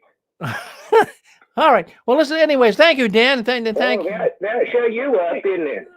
Hey, it's Ben here from Northern Canada. You guys. Yeah, Ben, go ahead. Yeah, you're ready to come on. Come on in, Ben. Yep. Yeah, I figured maybe we'd change subjects here quick and cool things down. Yeah, well, once in a while they get a little heated, but that's okay. I just wanted to just change gears and go back a bit to what you were talking about earlier, and you brought it up a couple of times about, what's it going to take to get this watchtower to crash and all that. But I've been reporting on something up here in Canada lately about, for example, in Sault Ste. Marie, Ontario, the tourism department there just gave $12,000 of taxpayer money to the 2023 convention there in Sault Ste. Marie, Ontario. So I'm trying to expose this because I'm pretty sure this is happening in every community across Canada, probably the U.S. too. I mean, they're collecting so much money off these conventions. And, most Jehovah's Witnesses have no idea. It's a big cash business. So I just thought I'd bring that up because a lot of us up here have been talking about the huge amount of Kingdom Halls that are being sold and money is being funneled out. That's a report that's being underway right now. More, I'm sure, will come of it. But just wanted to see people's opinions on that because this convention season's coming up. I just wonder how it's going to go, how many people are going to attend. But they've got guys going out collecting money from every community, huge amounts of money, like $12,000. Sault Ste. Marie, Ontario, you look it up, it's just a little northern Ontario town. And they're getting that money. Yeah. So I'll hang up and listen to what you guys got to say there. Well, we started our broadcast tonight talking about a bunch of people leaving in Ontario and Canada. Canada seems to be really having. Oh, we did, yeah. Oh, yeah. We got a lot of people leaving in Canada, and the word is getting out. More and more witnesses are leaving. And I see y'all calling in from. Can I mention where you're calling in from? Yeah, you go ahead. I'm totally out. Yeah. Okay. So we had another man just in a little bit ago. He's going to speak up. He's from Saskatchewan. I can't even say it. Saskatchewan. Yep. Saskatchewan. Saskatchewan. Yeah. So go ahead. Oh, you still with us, brother, from Saskatchewan? Go ahead. Yeah, it's Dan. Yeah, go ahead. You run with us. Russell. There's another Canadian. Yeah, come on and say hello to us. Yeah, I just wanted to say that Go ahead. You're on. 306, you're on. Go ahead, speak up. Yeah. Go ahead. All right. 306. Well, yes, all right. Go ahead. 306. You're on with us. Go ahead. You're on. Just speak up. You're already unmuted. Okay, Rick, it's Russell from Saskatchewan, Canada. Yes. And I wanted to say something about the Jehovah's Witness organization. Yes. Yeah. They're the Jehovah's Witness organization. Go ahead. Yes, yeah, I'm here. Go ahead. Well, tell us about it. Okay, I wanted to say, hello, Rick. I wanted to say that there's a problem with that organization, and the problem is that they want to cover everything up. Oh yeah, the cover-up artist. They don't want the truth to get out about them. What do you think? I mean, that's what they're doing. They're trying to get more people. They don't want people leaving. It's nasty, the whole cover-up thing, because when you think about it. Okay, I guess we're breaking up, Dan. We're really breaking up out there in Saskatchewan. I know it's a long way away. Oh, okay. Yeah, we're breaking up. But thank you, though, for chiming in. Can you get near a window and maybe get one more shot? Yep. Yeah, we got some problems with the phone line. Okay, well, thank you. Okay. We're having a hard time getting to hear you because of it's breaking up. But thank you for calling in, and I get what you're saying. I appreciate it. Thank you very much. Thank you. All right. Yes. If I could talk about Ben here again, if you want to chat. We got another caller, Ben. Hold on. Go ahead. Let Ben go. Go ahead. Go ahead, caller. We got the 615 area code caller. Yeah, go ahead. yeah. Yep. Okay, yeah, I just wanted to chat again about just continue that because we are working up here in Canada. We were just talking again about these kingdom halls being sold. One on Vancouver Island we were chatting about wasn't built too long ago. It was one of the last ones, and they've sold that off. And just to further that conversation, because I missed the beginning of the show there, I'll have to go back on it about all these folks leaving in Ontario. That's interesting. Because we were in congregations in Ontario too. My wife and I, we've served in congregations all across this country, so we've got a pretty good understanding of how the Jehovah's Witnesses were working in Canada. And I'll tell you, there's a lot of history up here, a lot of really old, hardline Jehovah's Witnesses. And we were talking about it tonight. We see that's what's happening. That's all that's left is these old guys and their wives. The young people aren't going anymore. The local little Kingdom Hall around here, I go by there every Sunday to check the cars out. And last Sunday I counted there's only 15 people there. Oh yeah, no, it's just tanking. They all know who I am in this town because I don't back down from talking to them, and I let them know, the problem. Yeah. And anyway, I just wanted to call in and chat. I really appreciate the show. I want to let you know we're working on things up here too. I find it really discouraging that this organization gets away with so much. And, even the most, rank and file Jehovah's Witnesses have no idea what's going on. But even more shockingly is that, average citizens, I've talked to more people since I've left Jehovah's Witnesses about Jehovah's Witnesses. Yeah, they're all shocked. They have no idea this is going on. No. Right here in their own communities. We've got a little old lady that lives about 3 blocks from us. She's been out of the Jehovah's Witnesses for 13 years. Her kids haven't talked to her. We met her and we kind of connected because our kids don't talk to us. So we kind of got it, what as Jehovah said, you'd lose some, but you'd gain more, eh? So we've gained friends leaving Jehovah's Witnesses, people that really need us now. But this is happening all over. You can imagine this lady, she's in her 70s and she hasn't talked to her kids in 13 years. Oh yeah. It's just shocking. Well, I'll tell you, in fact, people in the community, they have no idea. You tell them, hey, did you know that this lady is living in your community and this is happening? They're like, no, we didn't know that. So, that's my biggest awareness I've been bringing out. I'm just telling everybody about Jehovah's Witnesses. So, yeah, I was a real avid Jehovah's Witness door knocker, and I'll tell you right now, I would not want to be one today because I'd hate to get those doors slammed on me now. Oh yeah. Well, I got back to that. I got back to that story. It's in Ottawa, Ontario. There's large groups of Jehovah's Witnesses that are disassociating from the congregations up there. So that's going. Oh yeah. We were in Ottawa. In fact, I was disfellowshipped in Ottawa one time. It took me over a year and 5 minutes. Yeah. It took me over a year and 5 months to get back into the congregation there. I fought to get back in with my wife and girls, going there for over a year and a half. Nobody talked to me. My sister, who was a Jehovah's Witness, was killed in a car accident. I went to the funeral. Nobody talked to me. It was 5 months after that before they reinstated me. And on the same night they reinstated me, they disfellowshipped my brother-in-law, the guy of my sister that got killed. It's just, they're so heartless, these people in Ottawa. I'll tell you right now, Ottawa, Ontario, it's no wonder people are waking up, because it was just filled with these hardline Armageddon something brothers there. And we all know that's not true now, you know? Yeah. So I'll let you go. Well, I like the show. I just wanted to call in because we're trying hard up here, and I wanted to bring up that point about Sault Ste. Marie, Ontario with the $12,000, because, you know, tourism department is giving them this money for this year's convention, and they won't tell any of the Jehovah's Witnesses about that. They'll just make them donate even more. Oh, that's been going on for This is years. happening in every community. Yeah. You know. Yeah, no, it is that they make money. That local, right? If you know where there's a convention happening, write to the city, write to the letter of the editor, make them aware that these Jehovah's Witnesses and who they're all about. Everybody can be an activist that way. Oh yeah. Well, thank you for calling in from British Columbia. Thank you, sir, very much. All right, you're on JW World News. Good night from British Columbia. All right, we got some more people want to come on. We have Saskatchewan. Did you want to come on? Steve, yeah, go ahead. Yeah, Steve. Yeah, Steve. Yes. You know, the gentleman that was just speaking about the society and how hard they are on people. You have to understand, they're running a cult. This is how you run a cult. You keep a very tight rein on people, and it requires that you do things like disfellowshipping. Everything that we see has to do with the cult in the organization. That is how it's run.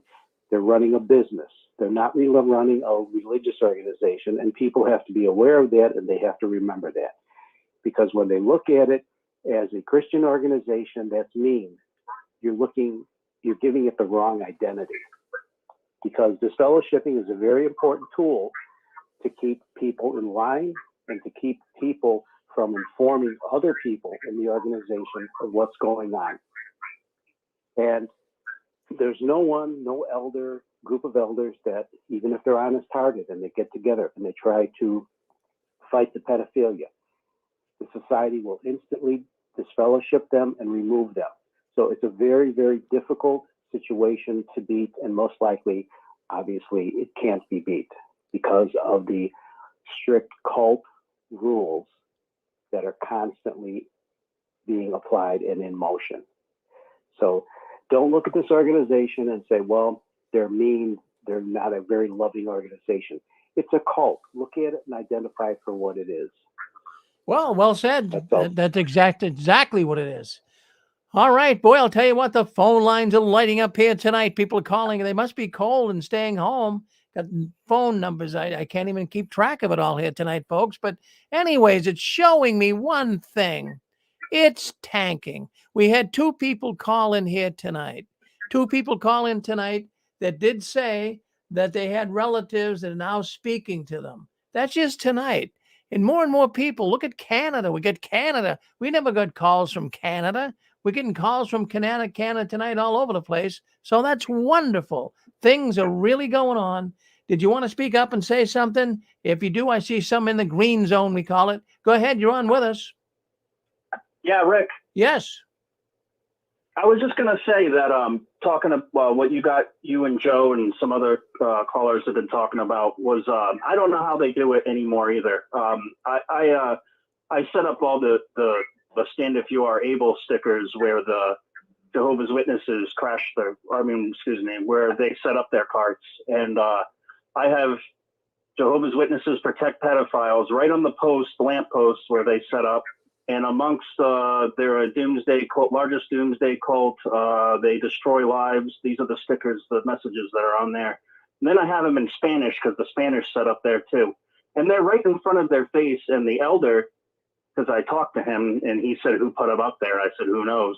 But he has a feeling it was me. Let him think what he wants. But he told me that they can't take them down because it's graffiti and they would leave a mark behind. He goes, how awful that's happening. And I said, well, from what I read on Reddit, it seems like you guys hide child sex abusers, so I wouldn't be surprised that someone put the stickers up. But I don't know how they do it. It's kind of like shameless. If it was me and I was still in the organization, I would tell them we got to set up somewhere else or I'm not doing it, because who would want to do that? Yeah, but it is working, and I see people sometimes pull over, or not pull over, but like as they're walking by, because it's in a square, they'll point and look at it. It must be people. It's happened to me a couple times because I hang out and watch, just to see what goes on. But people are waking up, and anybody that does any kind of activism is helping the cause. Well, you're absolutely right, Eric. That's exactly right. Everyone, people call you calling into the program tonight is activism. You're fighting against the tyrannical organization. You're speaking up about it. And just doing anything, all of us together, the YouTubers, all of the people doing anything, exposing the Watchtower, it's all working. More and more people are coming up because it's working. Oh my goodness, we get so many things going on behind the curtain. I agree, Rick. Thank you. Thank you, Eric. All right. Go ahead. You're on with us. Hey, Rick. Yes. Hi, Kim from California. Hi, Kim. Sacramento. Hi, Kim. When I watched Australian Royal Commission, they also said, the elder said that they don't report murderers either. And I never hear anyone talk about that. And, if someone smokes, or if someone has, committed fornication and no one tells, supposedly the whole congregation isn't clean and they have to remove that, to keep it clean. Well, how is the congregation clean with that and pedophiles in there, Because obviously, it would bring demons or something, you know what I mean? And I actually mentioned that to my family member, and that person couldn't say anything to it. I really did. Today, that's what I brought up, and that person had nothing to say to it. It was a witness, Yeah. And just shocking to think that the next person you're seeing by, you don't know if they've done that. Well, that's a good point. That's a good point. Well, they call it, what you're speaking about there, Kim, is they call it the Aiken syndrome in the Jehovah's Witness organization. In other words, what they say is that if a person in the congregation is doing something sinful, then the whole congregation could suffer. So you got a good point with that. We have so many pedophiles. Yeah, go ahead. Go ahead. I forget, but it was kind of the last I was able to go to the hall. I remember doing a Watchtower study, and they were talking about how they had whole, they built cities for murderers back in the day. I don't even know why we did a study on that. I'm thinking, what? And but yet let's remove the person who smokes and let's get them out of there. And children that are abused, don't even read a scripture to them to console them, but let's build a city for, the whole thing is so unbalanced. And that was kind of one of the first things that made me realize something's wrong. And first of all, it was probably 2016. And I'm thinking, why would we study something like this? Well, maybe it was because of the Australian Royal Commission. I don't know. So, and some people maybe heard about it. I don't know. But anyway, I just thought I'd mention that. That's about it. Well, thank you, Kim. Always good to hear from you. My goodness. Glad you called in tonight. Don't be a stranger now. Come back and see us.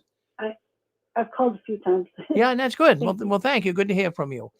Well, there you have it, friends. I mean, really, people calling in from all over the world, really, tonight. A lot of people calling in from Canada. Now, I have to tell you, friends, and you can think about it. You can think about it, but I'm seeing that something drastically has changed just in the last 6 months. I'm not sure What is the catalyst? What is getting so many? I'm going to ask Saskatchewan, Canada. Would you just mute? You hit *6, mute your telephone, okay, for me? Mute your telephone. Hit *6, Saskatchewan. Or I'm going to have to. There you go. Okay, that's fine. And that way, that because it's creating a lot of background noise. But anyways, there's so many people, and we've been repeating this all night long. I don't want to sound like a broken record, but something has changed, and you guys know it. I see that there's a kinder. Yeah, go ahead. Yeah, you made a point earlier. You said that when the people met back together, they would start talking. And according to this elder that we are trying to get on your show, he said that the brothers are all talking, all of them, about 1975 generation. They're talking about their halls being sold off. They're talking like, did you take the jab? Did you take it? I mean, this is like open discussion among them. He said this guy predicts that this won't be around in 5 years. And we got to get him on because he's recently out. And he says every elder knows everything that's going on in there. And I wouldn't say everyone, I'm sure there's some that are still brainwashed. But he said it's like open conversation. And it would have to be. You know what I'm saying? It's like they've been waiting and waiting and waiting and, selling halls. Now they're telling them they want to rebuild it. I was thinking about this, Rick. What if somebody sold the hall that all their family went in, some of these smaller towns, all the family gets together and even put in their finances to build this thing. Watchtower sells it, and then they want to build one 40 miles down the road. You'd be questioning them too. You go, what are we doing here? And so I think, Rick, it's a lot worse than what we're thinking. I think it's 100 times worse. We're just touching the surface. From what we've heard from this brother, and I said, is he afraid to come on? No. Oh, God, no. He wants to come on and rip them to pieces. He's at that point where he's really, really mad. But he wants to expose them and say, hey, everybody's talking, Rick. And you said it earlier. They're getting back together. You know how it was in there. Nothing's kept secret. The gossip's pretty high.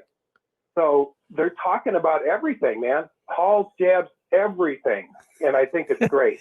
Dan, they've got to be super worried. They have to be. Geez, you have so many people, like I mentioned earlier in the program, information coming in here to the 6 screens, Dan. The meeting attendance, they're getting 50%, 50%. That's it. The rest aren't coming. They think they're on Zoom or something, and they're trying to get rid of Zoom. They know so many people don't believe this anymore, and you get them all talking. Boy, you're gonna see some empty seats at the convention this summer. I'll tell you that. Oh yeah, yeah. They're going to be talking, and and it's going to be the pedophilia too. Did you hear about Elder so and so? That stuff spreads like wildfire there. So it's crazy. And what I wanted to say earlier too, Rick, I wasn't talking about all truck drivers and stuff, being pedophiles. I'm just saying, we used to work for the jail, me and Angela. We used to go down and we used to work in the jail, and we used to help people get jobs. And we would tell them you could get a truck driver job. It's not a big record. You're on the road. You're not going in people's houses. I've also seen those signs over the door, over people's houses where you couldn't go in. And then I did have a friend who I said, how come you sleep on the couch? Why do you stay at different people's places? And I know everybody does that at times. I've done it, but he did it for years. And he said, Dan, one day, a girl accused me. I was babysitting a girl, and she accused me of touching her. And so I went to court, and I got a blah, blah, blah. And so that's when I learned that some of these guys won't have an address. That's why they don't have an address. So I'm not saying everybody, I'm not saying people who drive trucks, I'm not saying anything like that. I'm just saying we used to help a lot of people get jobs. We'd have people want money from us. And we'd say, look, you can drive a damn truck. Not that there's anything wrong with driving a truck either, but I'm just saying you can drive a truck. You can get a job. You don't have to, it's a great way to get a job if you have a record, and not everybody that drives has a record. But I'm just making those points that I just thought Watchtower, should have something over their doorway to say we have had pedophiles in here and just kind of warn the people, that's it.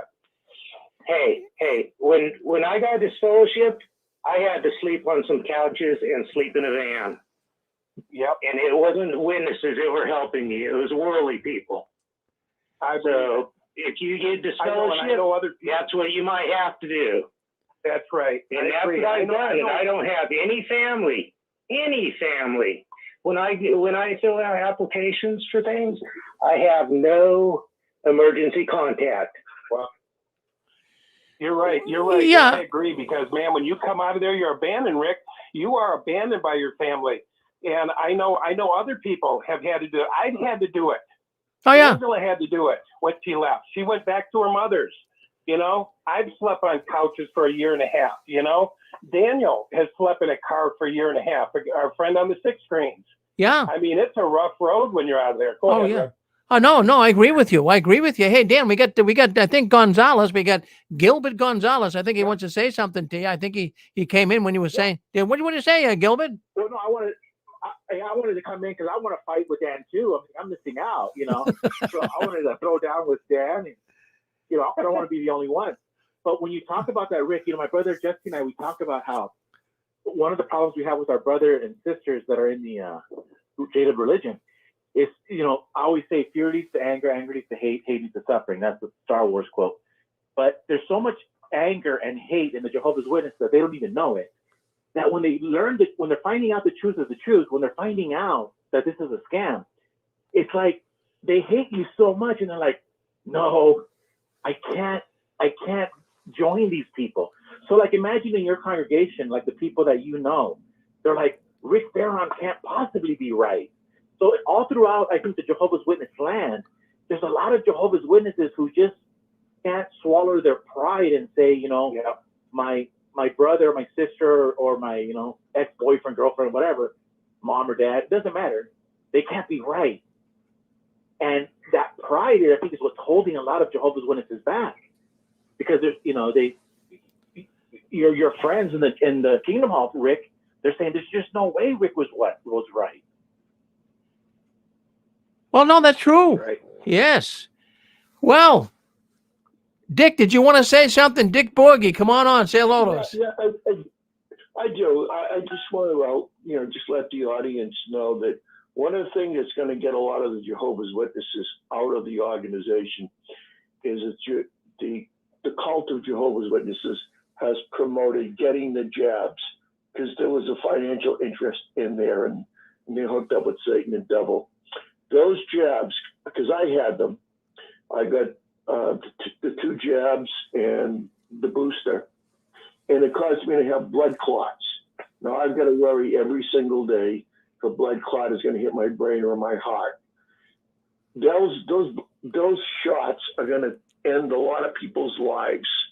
Well, and the only reason why a lot of Jehovah's Witnesses took those shots was because the organization said to, and they felt it came from Jehovah God, and the organization was going to protect them against covert, and they're going to find out just the opposite is true. Thanks, Rick. Well, thank you, Dick. Thank you. Well, there you go. Well, we're probably going to have to end it here. We do have a date. We have a brand new program starting here in about 5 minutes, The Outside Story. And that, of course, is with Fran and Joe. Now, they have a guest coming on tonight. His name is Ken Mayo. Ken was an elder. Ken also was a pioneer, and he's coming on their program tonight. But before we talk a little bit about what's going on here tonight, as well as one more caller I'd like to get to here. Does 513 want to say something? 513, if you want to say something, we'll bring you in right now. Yes, I do. Yes, I do. Yes, go ahead. Am I on? You're on with us. I just want to say it's King of the Dots, and I want to just encourage everybody in the audience, please support Gilbert. His incredible output of tubes is just fantastic. We used to be friends, and we aren't really friends anymore, but I can assure you, this is a man whose heart is with the apostate movement. And I am just appalled that not more people watch him or make comments on his site. And I'm just telling you, this has got to stop. Hey, what's up, sir? I'm masturbating my boycott too, Daddy. I like getting off with older men. And that's basically what I had to say. I'm imploring people, support Gilbert Gonzalez. This is a great man. That's it. Well, no, I agree with you, King and Dots, and we're trying to get Gilbert to come on here and do a program because I agree with you. He does great YouTubes. He's a wonderful personality. He has a great way about him, and they don't treat him fairly. And I think it's because of his Christian way. It's the same thing with me at times. Because I'm a Christian, people jump all over us for that. So I think that's part of it. But we're going to be hearing more from Gilbert. We're trying to get him to have a program on here with us. But thank you, King of Dots. I always see you. I see you in there always doing chatting on the YouTube. But thank you for calling in tonight. I really appreciate it. Thank you. You're very welcome. All right. So there we go. Yeah, that's the King of Dots. My goodness, he's like a celebrity in his own way. I mean, the King of Dots. We've talked to his wife. His wife has been in here before. But boy, I'll tell you, to hear from the King of Dots, that's like talk. Yeah, we got one more call. We got about a minute left. Go ahead. Yeah, hello, Rick. Hi, this is Hitley. I just came into the show. Yes. I just wanted to get some clarification. So if let's just say that none of the witnesses are allowed to be on Zoom anymore, does that mean that they're going to get marked or called up by the elder bodies of their congregation to be probably put on some kind of reproof or restriction? Well, I think they're going to go a little light. They might not do it at first, but the memorial this year looks like it's entirely in person. They don't really want people on Zoom. According to the elder's letter that I got and read, it doesn't say anything about Zoom. They want people there in person. But I mean, if people don't start coming in person, and they're not. Most people are staying on Zoom, so they got to get them off. So, but I can't tell you for sure when, but I don't think it'd be just fellowshipped in the immediate future if you stay on there. No. Yeah. Yeah. Because I'm just gonna make this short this week because I know. Yeah. We got another show, Hillary. Yeah. Really quickly. Yeah. Go ahead. It's sad. It's really sad in a way, but maybe this will bring some of the older ones and other people to wake up and see how the organization is. That's all. Well, thank you. Well, thank you, Hillary, for calling in. Thank you very much. Appreciate it. Always good to talk to you.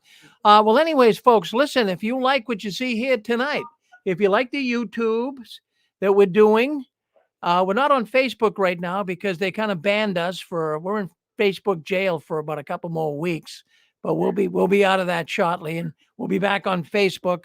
But I want to say, if you like what you see, why don't you like us? Why don't you subscribe? And that'll get more people listening in, and that'll get more people that will listen into the program. Sasatchko, I'm going to ask you one more time to hit *6 and mute your phone. Mute your phone. Hit *6. You come on. It's making a lot of sound, and that's what's doing it. All right. Is this phone? And your phone too, Dick. You hit *6, Dick. Yep. Your phone too is making noise. Yep. Yeah. When you guys call in, I mean, hit *6 to talk, and then *6 when you're done. That'll make it so much easier. All right. So we got Fran and Joe. They're coming on here next. So why don't you stay with us? Now listen, we appreciate all of you folks coming in. There's no 6 screens tomorrow. But I want you to know something. You guys always say, well, how can we help the 6 screens? I don't want you to, I tell you this all the time. Don't send money here to the 6 screens. Give it to somebody that can really, really use it.